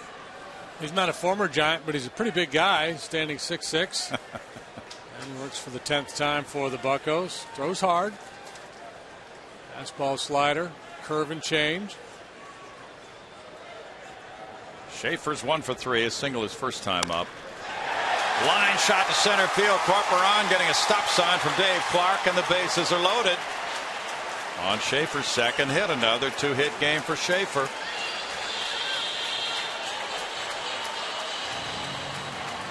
That's his 5th 2-hit game with the Astros in 8 starts. A fastball down below his knees, but he just reaches down and lines it into center field.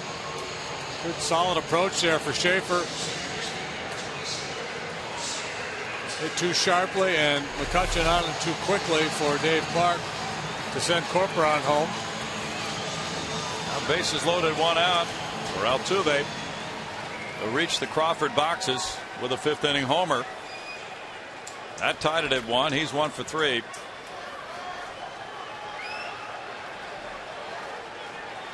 Garrett Jones in front of the baseline there at first.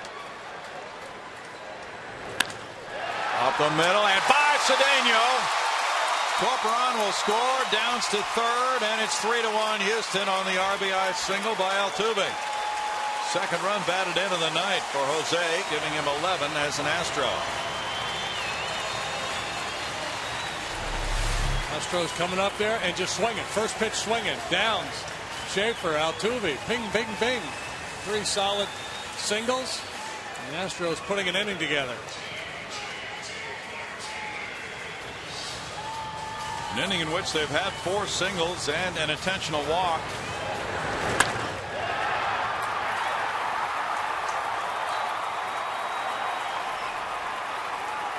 Now bases loaded, 1 out for J.D. Martinez. He's 1 for 3.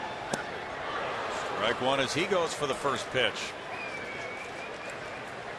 LaRue worked 2 1/3 scoreless innings on Sunday. Martinez 3 for 6 with the bases loaded with the Astros.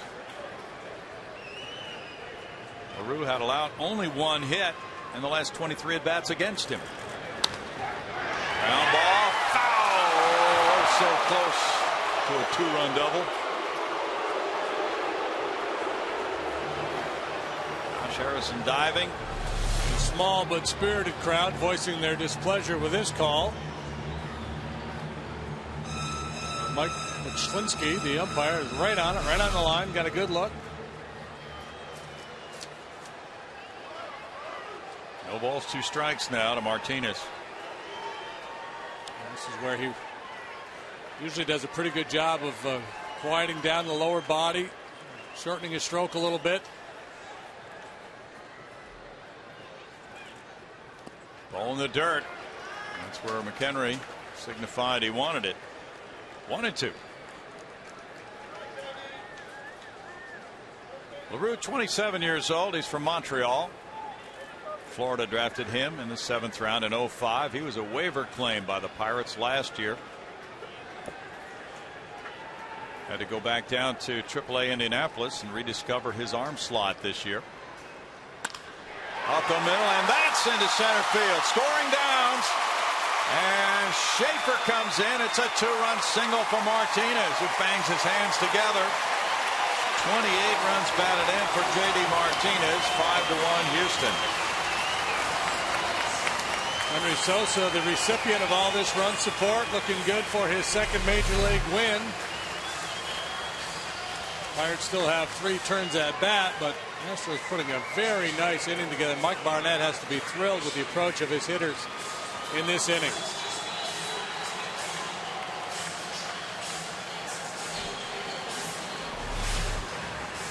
"28 runs batted in for J.D. Martinez in 29 major league games. Ray Searage out at the mound. 4 straight hits, 5 hits in the inning.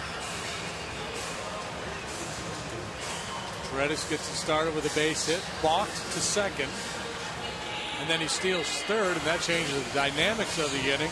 Then Hurdle opts to intentionally walk Carlos Corporan, and then the string of hits follows. Jimmy made things happen.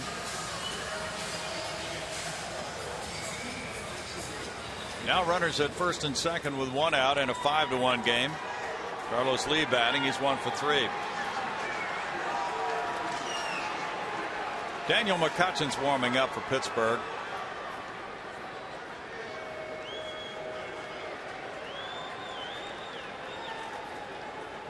Charlie Morton in 5 1/3 innings allowed 6 hits, 4 runs, walking 4, 2 of those intentional, fanning 8. Hitting a batter. Lee is the 8th Astro to bat here in the 6th inning.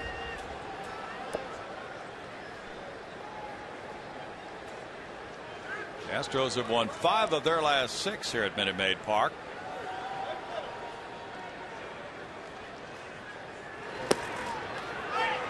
It's 1-1.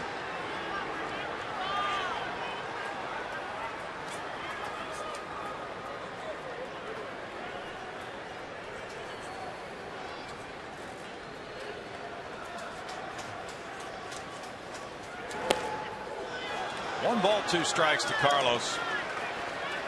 Pirates swept a series here in mid-June.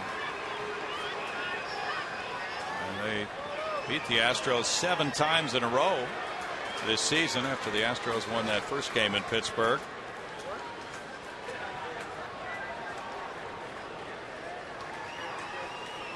Ryan Bogasevic's on deck.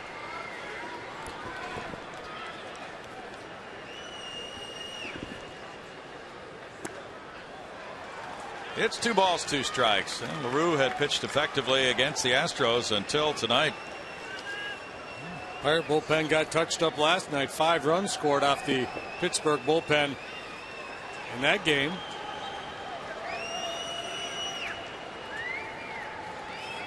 Don't hang it. Left it outside, and it's a full count now to Carlos. LaRue 1-0 with an ERA of 0 in 3 games against the Astros this season. In fact, he got his first major league win here July 17th. Now big pitch coming for him. Runners breaking, and it's a line drive to right field. Altuve will score to make it 6-1. Martinez to third on an RBI single by Lee. 75 runs batted in for El Caballo. 5 straight hits.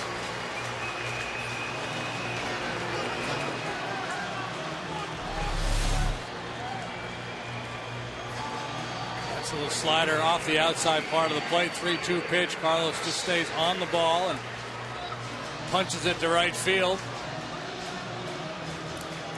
Astros now send their 9th man to the plate, Brian Bogusevic. Then Hurdle's going to make another change. Looks like maybe 2 changes. Third baseman Harrison is running in toward the bench, and we'll be back to sort it out for you right after this.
Old-fashioned rally right here, boys. The Astros just stringing a bunch of good ABs together, lining the ball all over the field,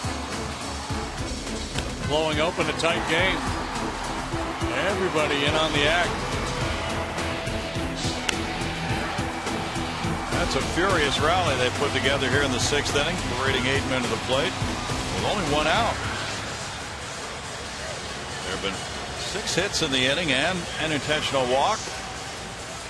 Astros putting together a very nice rally here to pull away and now bring Daniel McCutchen to the mound and Brandon Wood to third base in a double switch. Wood in the number 9 spot in the order, and McCutchen in Harrison's number 2 spot. He's 4-3 with a 2.78 ERA and a very good year for Daniel McCutchen. He's the other McCutchen, but he's pretty darn good too. 61 times he's trotted out there. 4-3, 2.78 the ERA. A little bit vulnerable in this situation. Left-handed hitters hitting .290 against him. Righty's just .221, and he's got Brian Bogusevic from the left side up there. The Pirates have just one left-handed reliever, Tony Watson. He worked last night and did not throw the ball all that well. Bogusevic is 0 for 2 with a walk. 5 runs home in the inning. This is the 8th appearance for McCutchen against the Astros this year. And he's been mostly good. Got a 2.08 ERA against the Astros for 8 2/3 innings. In one game he went 3 scoreless against Houston. He got a win in another. 3 holds as well. We haven't seen him much in situations like this with these 2 clubs playing each other. J.D. Martinez the runner at third. With 1 out in the inning, it's Carlos Lee at first, and the count's 0-2.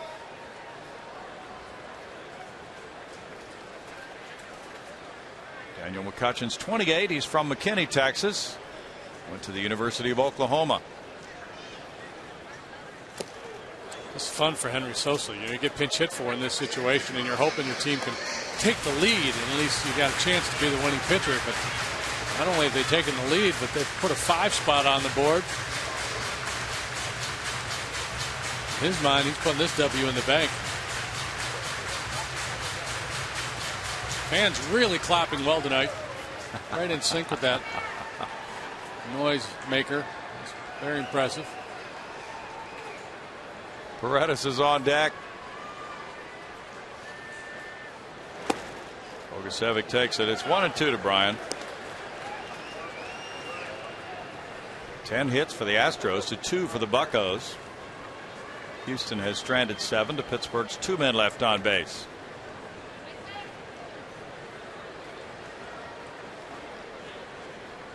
LaRue gave up hits to 4 consecutive batters, 4 singles. Bogusevic fouls it. Pretty good changeup there from McCutchen. Brian doing a nice job. Stay back long enough to at least get a piece of it. So they went fastball away, changeup down here the last 2 pitches, and see if they try to come back with that 2-seamer in. They were able to get to the inside corner earlier.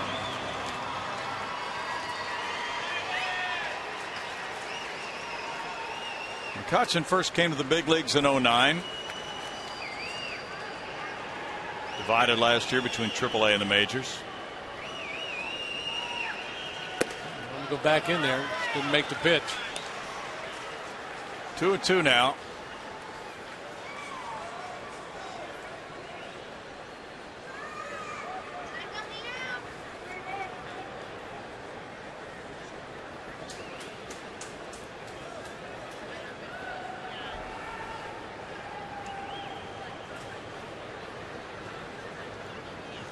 Bogusevic lines to third, and Wood is there to catch it. He smoked that ball, but it's out number 2.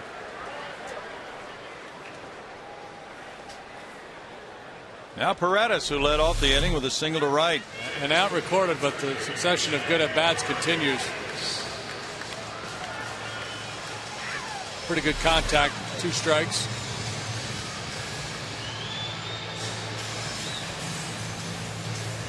Paredes led off the inning with that single to right. Took second on the balk, stole third, came around to score. Yankees 5, Red Sox 2. They're in the bottom of the 7th inning at Fenway.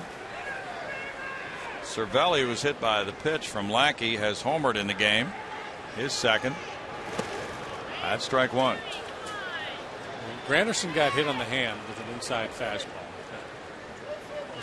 Just an inside pitch. There was no evil intent. And then Sabathia hit somebody on the Red Sox. Okay. I'm not sure if there was anything going on with that one, if it was retaliation or not. Didn't look that bad. But then Cervelli got hit in the back, and that's the one that caused the dust up. Okay. It's 1-1.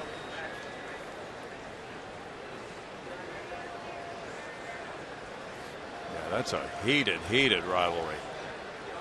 That's been going on for a long time. Fisk and Munson. Yeah, you're right. 1-2.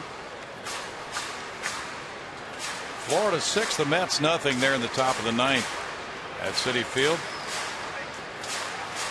Mike Stanton at his 31st long ball. Toronto scored a run in the 10th to break a tie at Baltimore and lead 5-4 now, still batting in the 10th. Brett Lawrie hit his 6th homer. For the Orioles, Matt Wieters belted number 15. Texas over Tampa Bay, 2-0, bottom of the 6th. Paredes with a line shot headed for the left field corner. That's slicing, but it stays fair. Martinez scores. RBI double. 7-1 Astros. On the opposite field double by Paredes, his 7th double. RBI number 13 for Jimmy. 2 hits in the inning for Jimmy. That's a pretty good inning. A little bit of a hanging slider. He goes the other way with it, as you know, the Astros, for the most part, throughout this inning, have hit the ball up the middle and the other way.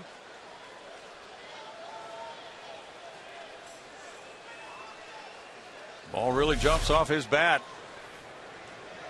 Clint Barmas is 0 for 2. He was hit by a pitch.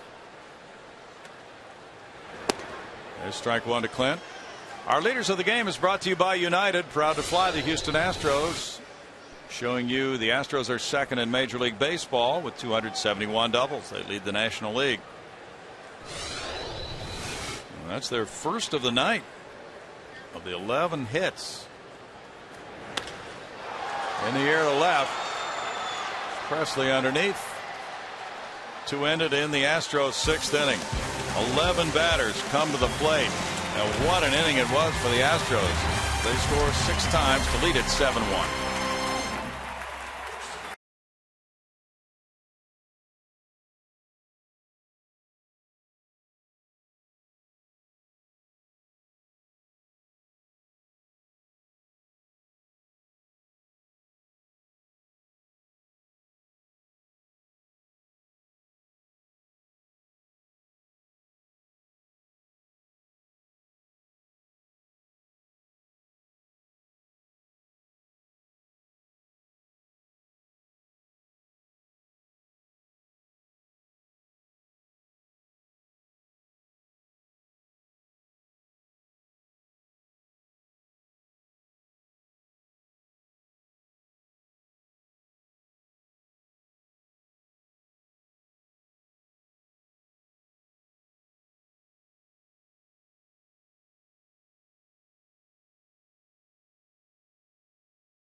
Saturday, the Astros battles the Brewers, and the celebration will include a free post-game concert with reg action duo China and Nacho. Your ticket is also your ticket to the concert, and tickets are available at astros.com/nacho. Making you hungry, guys? Very much so, Patty, but JD has his usual supply of potato chips up here, so we're well fixed. Wesley Wright comes in with an ERA of 1.69 in 8 games, no wins, no losses, but you know, he's come into some very important situations here the last few games. He pitched all 3 in San Francisco over the weekend. It was a 4-game series, but he pitched Friday, Saturday, Sunday, and he was lights out, JD. Yeah, he threw the ball well in Colorado as well, too. So, you know, he hasn't had a lot of opportunities at the big league level yet this year, but so far he's thrown the ball quite well. I like what I've seen from him. McCutchen looks at his first pitch. It's ball 1. McCutchen's 0 for 2 tonight. The pop up to catcher and a strikeout looking. Sosa, another excellent start. 1 run on 2 hits in 6 innings, striking out 7, walking 1. In line for his second win as an Astro, and it's a 2-ball, no strike count now.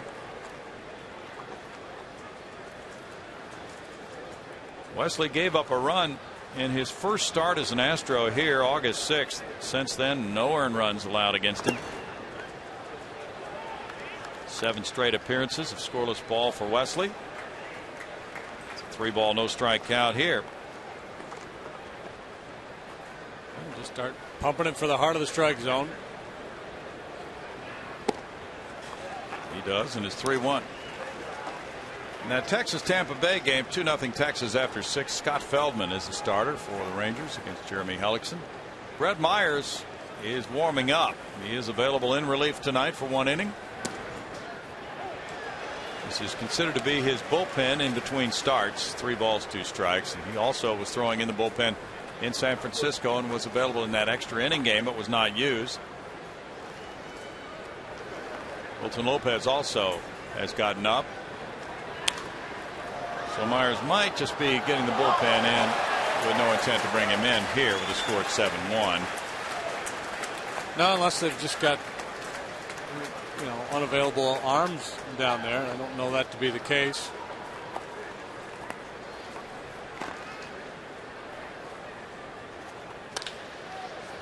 Backhanded Varmus.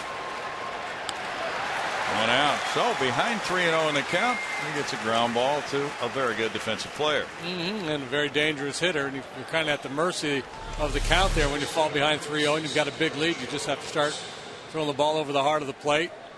And take your punishment if the guy really lays into one. But he did a nice job coming back and getting the ground ball from McCutcheon. Garrett Jones is 0 for 2. The 6-run 6th inning for the Astros ties their best inning for the season. And they got 7 hits in the 6th inning. That's the most hits they've had in an inning all year.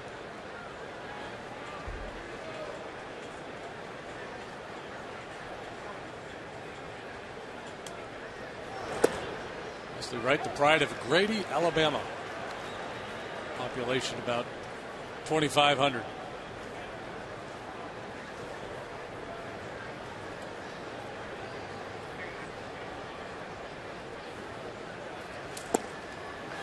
You can't make a better pitch than that. Mike Winters calls it. And it's 2-1. That's the pitch he's made against left-handed hitters that I really like. He steps a little bit towards the first baseline, kind of a across the body delivery, and then he has the ability to throw that fastball down and away. And that's a really tough pitch for a left-handed hitter to handle. Most lefties and lefty-on-lefty relievers, they like to throw that sweeping breaking ball, which is fine. But it's nice when you can go out there with the fastball as well, so the hitter can't just sit on that breaking pitch. And for the most part, pitchers are more inclined to make mistakes with the breaking ball than they are their fastball. In the air, Paredes over in front of the Pirate bench. Tried to reach over and snag it, but it bounced on the dugout roof. You know, we think of Wesley as a guy who's been around for a while, but he's the same age as Sosa, 26. Wesley first reached the majors in 08. 21,750 is the paid attendance.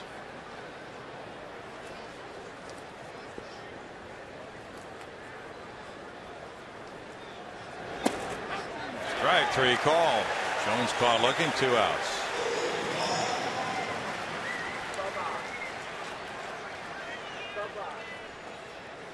Wesley was a Rule 5 draft choice by the Astros from the Dodgers. This time he does come with that little slider.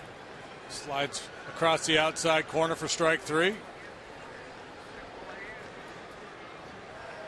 Pirates well on their way to striking out in double digits again tonight.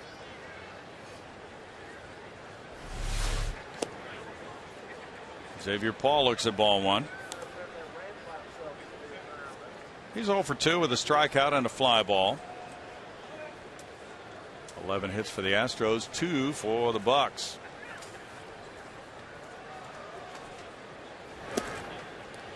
So it would be fun to go into a local restaurant or the grocery store with Wesley Wright and Jose Altuve. Say, those two guys play for the Astros. They do not. No way. How young they look. These guys are in high school. Rolled out to short. Barmas there. And in the 7th, it goes 1-2-3 for Wesley Wright, maintaining the Astros lead. They go to the bottom of the 7th inning, up by 6.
Seventh inning stretch here, especially after the 6-run 6th inning.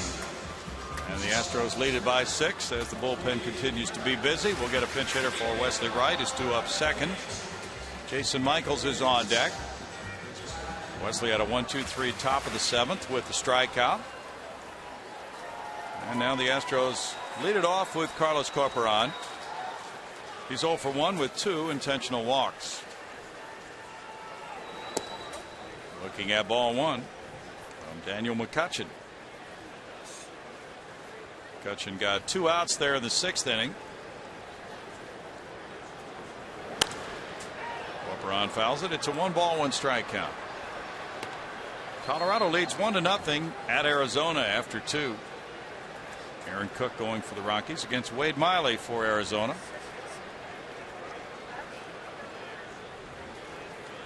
D-backs have won 7 in a row. They've taken a 5-game lead over the Giants. They'll be meeting this weekend. Giants and Cubs should be underway. Just getting underway. Nothing in yet. Vogelsong going for San Francisco. Cubs are batting in the top of the 1st right now. Speaking of the Cubs, what's the latest on the Zambrano situation? Hasn't been any news on that, has there? Nothing. Absolutely nothing. 2-2. Wesley Wright enjoying the moment after his 1-2-3 inning. Garza's pitching for the Cubs tonight against Vogelsong. There are 2 outs in the top of the 1st with no score. Now back. Garza might throw a no-hitter tonight. Well, it's going to be really intriguing to see if the Giants ever do come around offensively. Cardinals lead the Brewers 2-1. Even if they sweep that series, still got a big hill to climb. Liner to left. Corcoran with that inside out swing. Cuts it through the left side, and he's on for the 3rd time in a row. Well, at least Clint Hurdle can feel vindicated in having walked him intentionally twice. He said, see, the guy can hit. Give me this 180 batting average. Okay.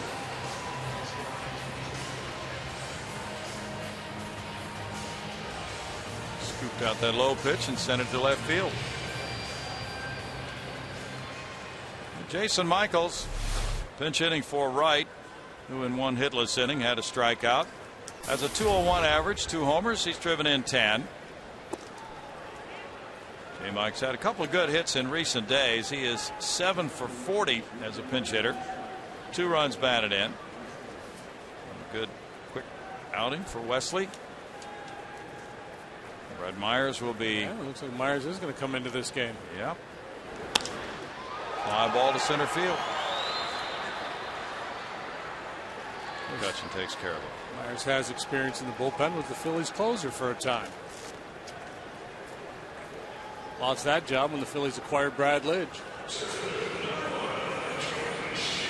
an old hand when it comes to relief outings.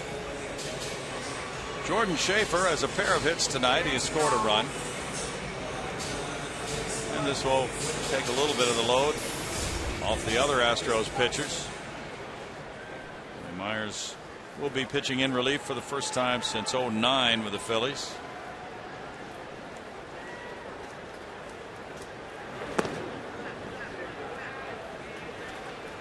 Ball 1 to Schaefer.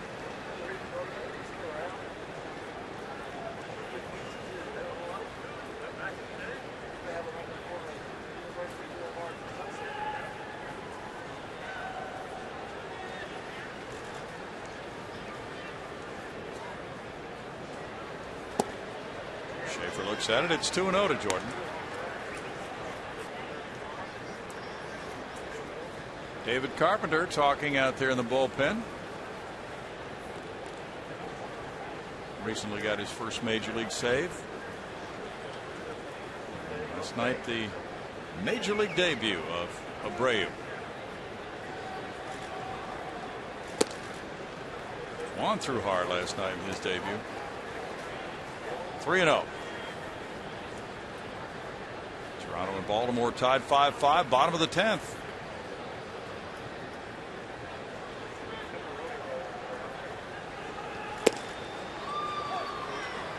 It's a strike and a 3-1 count.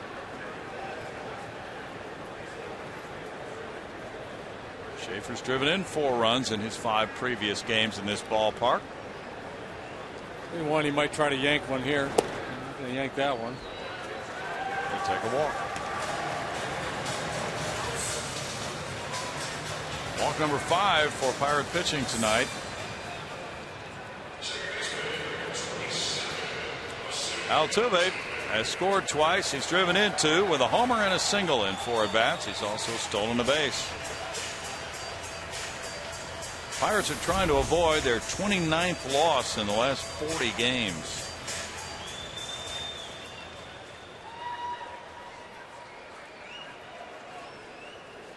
Milwaukee's up in the bottom of the 7th inning, trailing St. Louis 2-1.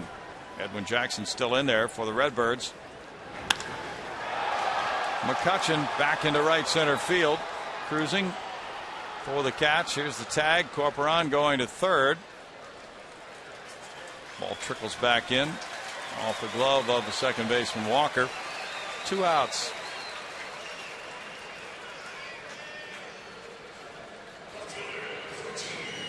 J.D. Martinez has a 2-for-4 night going.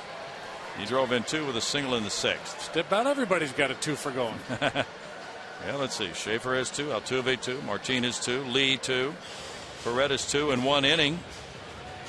That's a good night. 12 hits for the Astros, 2 for the Pirates.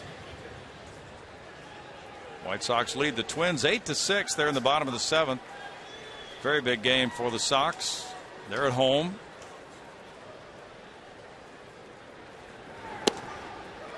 Strike to J.D. White Sox trail Detroit by 5, but just 4 in the loss column. And the Pale Hose have won 4 in a row. Ozzie Guillen saying today that if he does not get an extension, he is willing to walk away before opening day of next year. Broken bat off the glove of Jones, and a run will score.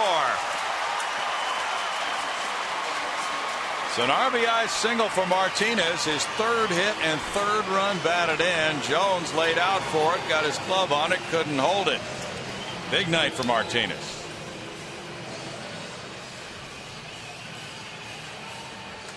That bat died a hero.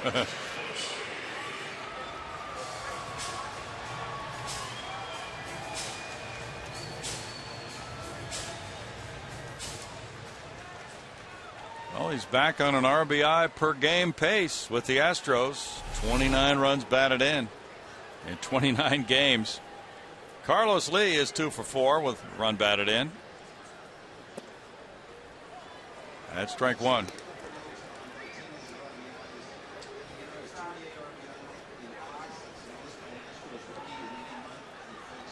Martinez now has 28 runs batted in August. That is a club record for an Astros rookie in any month.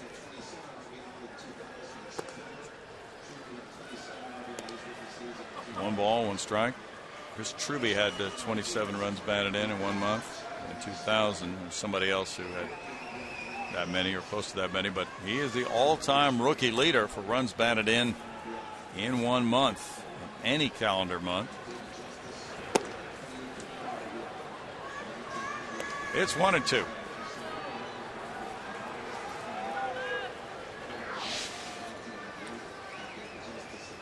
A lot of damage tonight. Not much early. The Astros with just the Altuve home run. In terms of runs, that came in the 5th, and an explosive 6th. And now playing out on here in the 7th. 2-2. Cubs fail to score in the 1st. The Giants are batting in the bottom half against Matt Garza now. Got Hurdles on the phone again. 13 Houston hits have prompted a few phone calls tonight.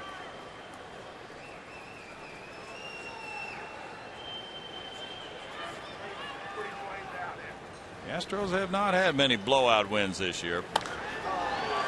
Soft fly ball near the left field line. Wood is calling, but Cedeno makes the catch. And in the 7th for the Astros, they score a run and they leave a couple of men. It is 8-1.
Back at Minute Maid Park, the Astros have opened up a nice lead of 8-1 after 7. Brett Myers is coming out of the bullpen to pitch in relief for the first time since '09. And he will be leaving the ball club for the birth of a baby very soon. He is 3-13 as a starter with a 4.81 ERA.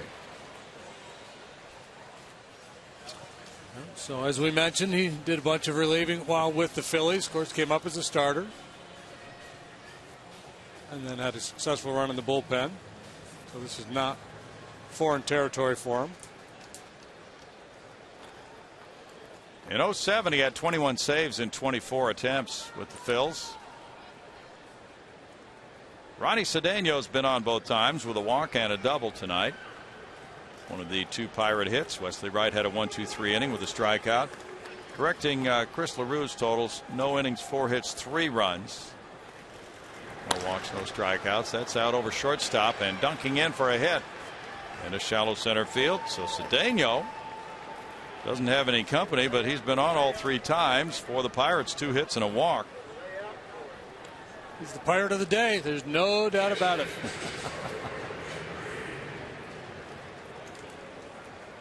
Mike McHenry has struck out and popped to first.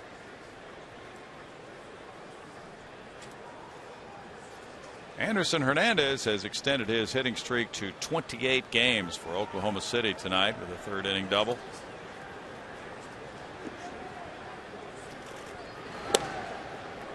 And strike 1 to McHenry. Brandon Wood is on deck. Chris Resop now warming up.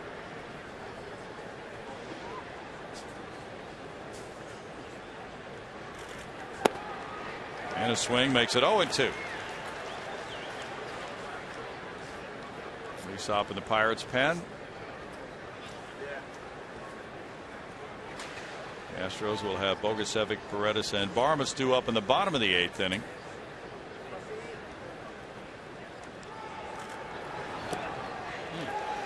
Breaking ball. 1 out. Strikeout number 9 for Astros pitching. Tight slider followed by a tight curveball. It's interesting that Myers has had a lot of first inning problems this year. Doesn't really fit with a guy who's had success as a relief pitcher. True. He's coming out of that pen, he worked 1 inning at a time. Of course, that was then and this is now. Wood batting for the first time, takes ball 1. Wood's hitting .217. He has 7 homers, 30 runs batted in. He's had 217 at bats. He was in the lineup last night, 0 for 4 with 4 punch outs. Yeah, he just flailing all night long on Wandy's curveball. Some of the Pirates made remarks that they just didn't think they were disciplined at all on Wandy's curveball. What happens is when you find, you know what a guy does best, and so you kind of, it's in the back of your mind, and you start to think, well, I can hit that curveball, I can hit it, and you start swinging at it, and that's a hard pitch to hit, especially when he had such good command of it as he did last night, breaking it down out of the strike zone.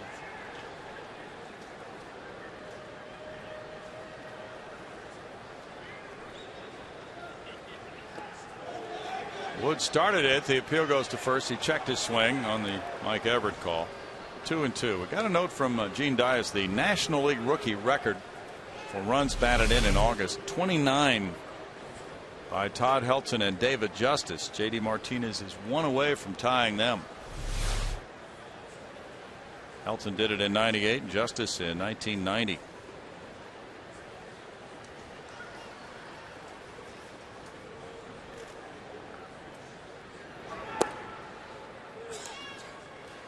Three and 2.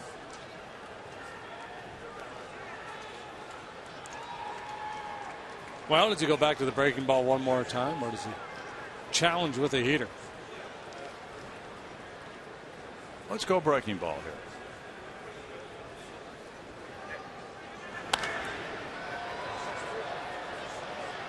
It's a high one. Altuve underneath it. 2 down. Alex Presley will follow. He singled in a 3rd inning run that made him 1-0 Pittsburgh, and that run held up until the Altuve homer in the 5th, tied at 1-1. Then the Astros broke it open with 6 in the 6th and added another one in the 7th inning.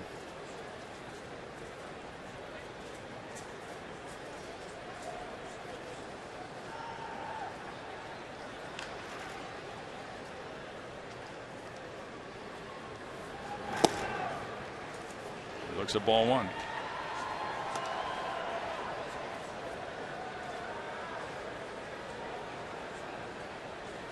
What's amazing, Glenn Davis had 21 runs batted in his rookie season in July of '85.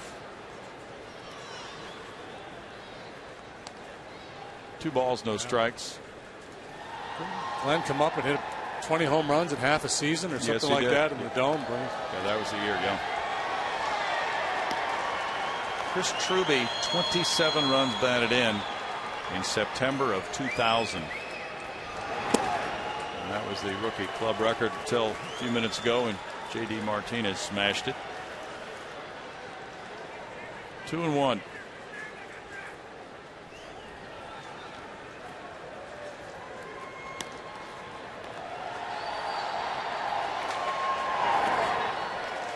And a swing makes it 2-2. The Astros club record period for runs batted in August was set by Jeff Bagwell in 2000 with 34. Must have been a good month. Boy. Bob Aspromonte at 28 in August of '66. Carl Everett matched that in August of '99.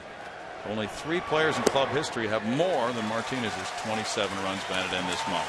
And the strikeout for Myers gives him an 8th inning with no runs, 1 hit, 1 man left, and 2 strikeouts. And the Astros move to the bottom of the 8th, leading it 8-1.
The MLB.com @BAT11 app for your iPhone, iPad, Android, or BlackBerry. Get live audio, pitch-by-pitch tracking, video highlights, and more. Text @BAT to 31826 or visit Astros.com for details. Bill? Thanks, Patty. The orange colors flying there. We go to the bottom of the 8th inning, and the Astros leading at 8-1. Had a big offensive show tonight. It's Chris Rhysop coming in with a 4-4 record. He has 14 holds and a 4.73 ERA for Rhysop. Rhysop has a good arm. 66 strikeouts in 59 innings support that. Allowed 7 home runs. 272 the batting average against him. He's bounced around a little bit. The Marlins, the Braves. Spent a year in Japan. Jared Cosart tonight for AA Corpus Christi against Frisco in 5 innings, allowing 4 hits, 1 earned run. Struck out 5 and walked 2. He's been good just about every time out. Yeah, I think he had 1 start that wasn't so good, but yeah, all the other ones. And he's throwing close to 100, right? Yeah, that's what I hear. He's got a real good arm. Bogusevic fouls it. There's strike one for Rysop.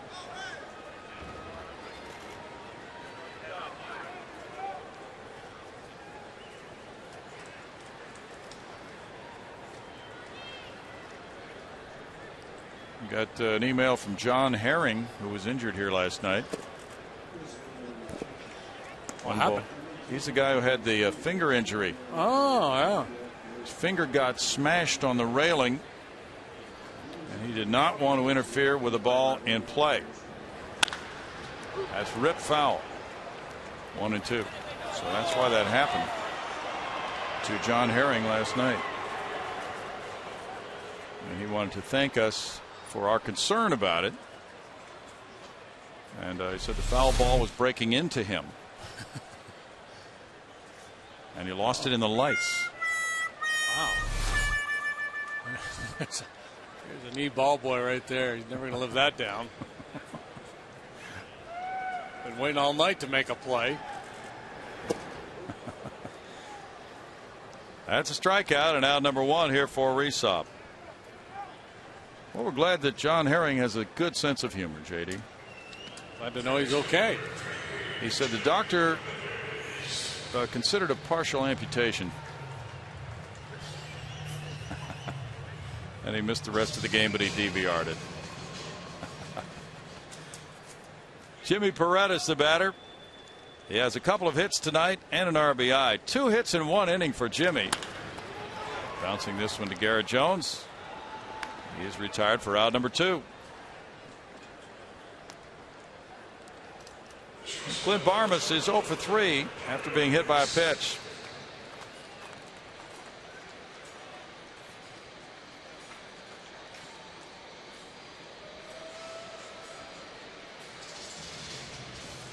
Carlos Corporano on deck. 13 hits for the Astros, 11 men left on base. Pirates 3 hits, 3 men left on base.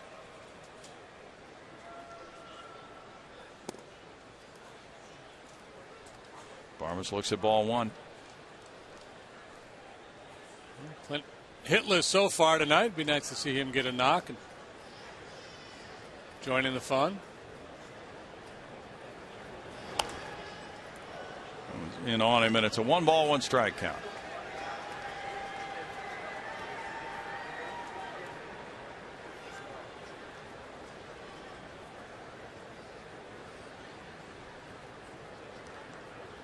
School has started, so we see the preschoolers here for some of these games.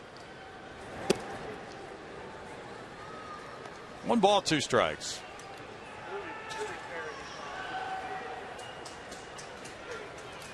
Tomorrow night, it's the finale of this 3-game series. It'll be Jay Happ and James McDonald at 7:05. Astros live at 6:30 tomorrow night. Struck him out reaching, and that ends the 8th inning. We move to the 9th with a score 8-1 Houston.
3 in favor of the Astros. No errors tonight. Moving to the 9th inning, Brett Myers came in, and in the 8th inning gave up a single to Cedeno, but then got the next 3.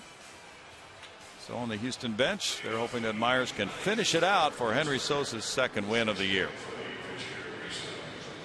We get a pinch hitter for Chris Rhysop, leading it off here in the 9th inning for the Buccos. Chase Darno. Darno last night was the shortstop, and he was 0 for 3 with 3 punch outs in that game. He'll take strike 1. That big inning just set things up perfectly for Brad Mills. Allows him to use Myers for a couple innings here, rest his regular bullpen guys, and Myers gets to get some work in before he leaves town, and maybe will help him a little bit in his start in Pittsburgh next week. That's true.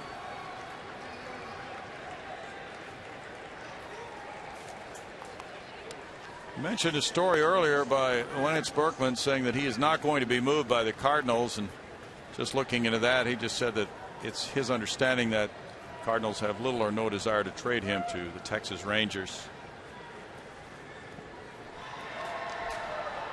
It's 1-2. So here we are, what, 1 day away from that moment when teams can make a move to get a playoff roster situation going their way. If a team is playoff bound, they need to get him eligible before September 1. Smack foul, so we might see a few of those here in the next 24 hours by a contending club to add to what they have in the mix and try to make somebody eligible for postseason play.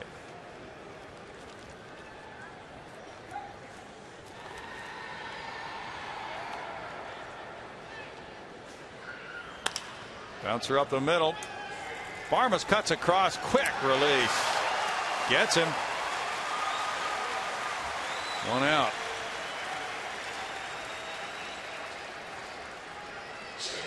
Brad Mills was emphatic about this guy's brand of defensive play this year and how much he's appreciated that.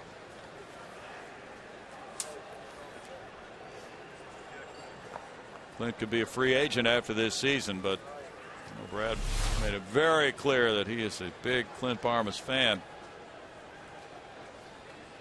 Neil Walker 0 for 3 tonight.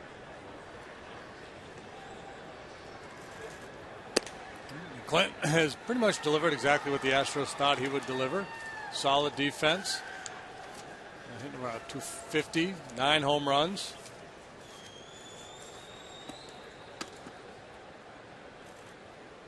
If he were to move on through free agency, not sure what the situation would be next year at shortstop. Angel Sanchez would be the obvious heir apparent on the roster right now.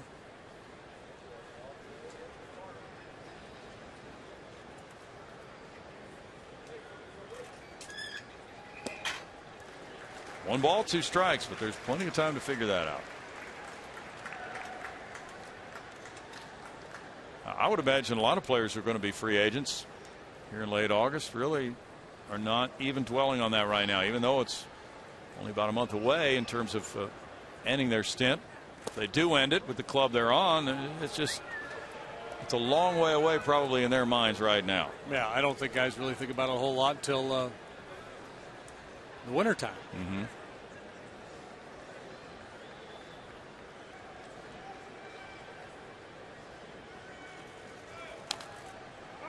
Curve is tapped foul. Still 2 balls, 2 strikes to Walker.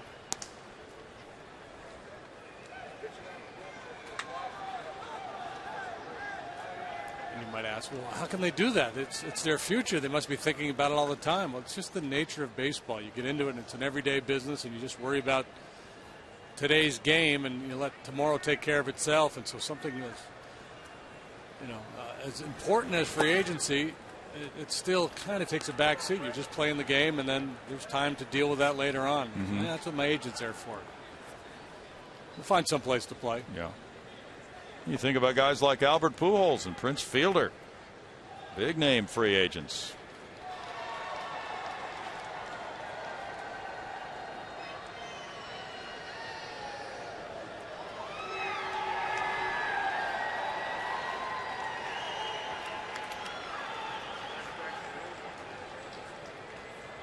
Wouldn't that be odd if they switched teams? Swing and a miss, and there's a strikeout of Walker. That's number 3 for Myers. Not likely to happen, is it? 11 punch-outs in the game now for the Pirates. No, because if either one of them were willing to pony up the amount of money it's going to cost to get the other one, then they would have kept their original guy. That's right. Well, after 16 last night, 11 strikeouts tonight, total of 27 in 2 games for the Pirates. And McCutchen looks at ball 1. He's 0 for 3. Pirates have talked about locking up McCutchen. They've had discussions on a long-term deal over the last year, but nothing has come of it so far. 1 ball, 1 strike. Rick Stogstill is ready for action there. And don't. Somebody's telling him he's on. And don't forget, later tonight we'll have the latest installment of The Authenticators starring Mike Acosta. Mike will get the first outside the ballpark home run. Ball for Jose Altuve and present it to him. Fly ball to right field. Bogusevic running out of room, and another opposite field homer for McCutchen. He hit one last night, and another one goes to right field. 2 in 2 games for McCutchen. He's some kind of ball player. It's number 20. You know that question they always ask, if you're a GM and you were starting a team, who's the first guy you would take? Yeah. You think about him. He'd be really close to the top of the list for me. 24-year-old, do-it-all kind of guy, great center fielder, power, speed. Well, guess what? He's in the 2020 club.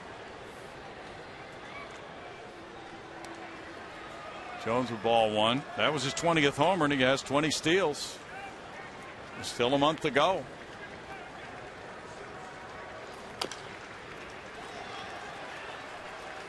One ball, 1 strike to Garrett Jones. Well, that's a big moment for a player. A guy as young as McCutchen being able to put things together like that, steal bases, hit homers with milestones reached for the first time in their careers. He hit 16 homers last year and stole 33 bases. So with opposite field power like that, we might be looking at 30-30 someday for McCutchen. Maybe even this year. Fly ball near the line and left. J.D. Martinez sprinting over hard, and he reaches out on the run and snags it. Outstanding final out catch by J.D. Martinez in left. It's a big night for the Astros. Martinez snags that one on the dead run after a 3-hit, 3 RBI game. Bangs into that padded wall and holds on. Well, the Astros have won the first 2 from the Pirates. They have run their winning streak now to 3 games as they take this one. And even though the Pirates get a home run in the 9th inning, the Astros win it with a lot of offense earlier, 8-2.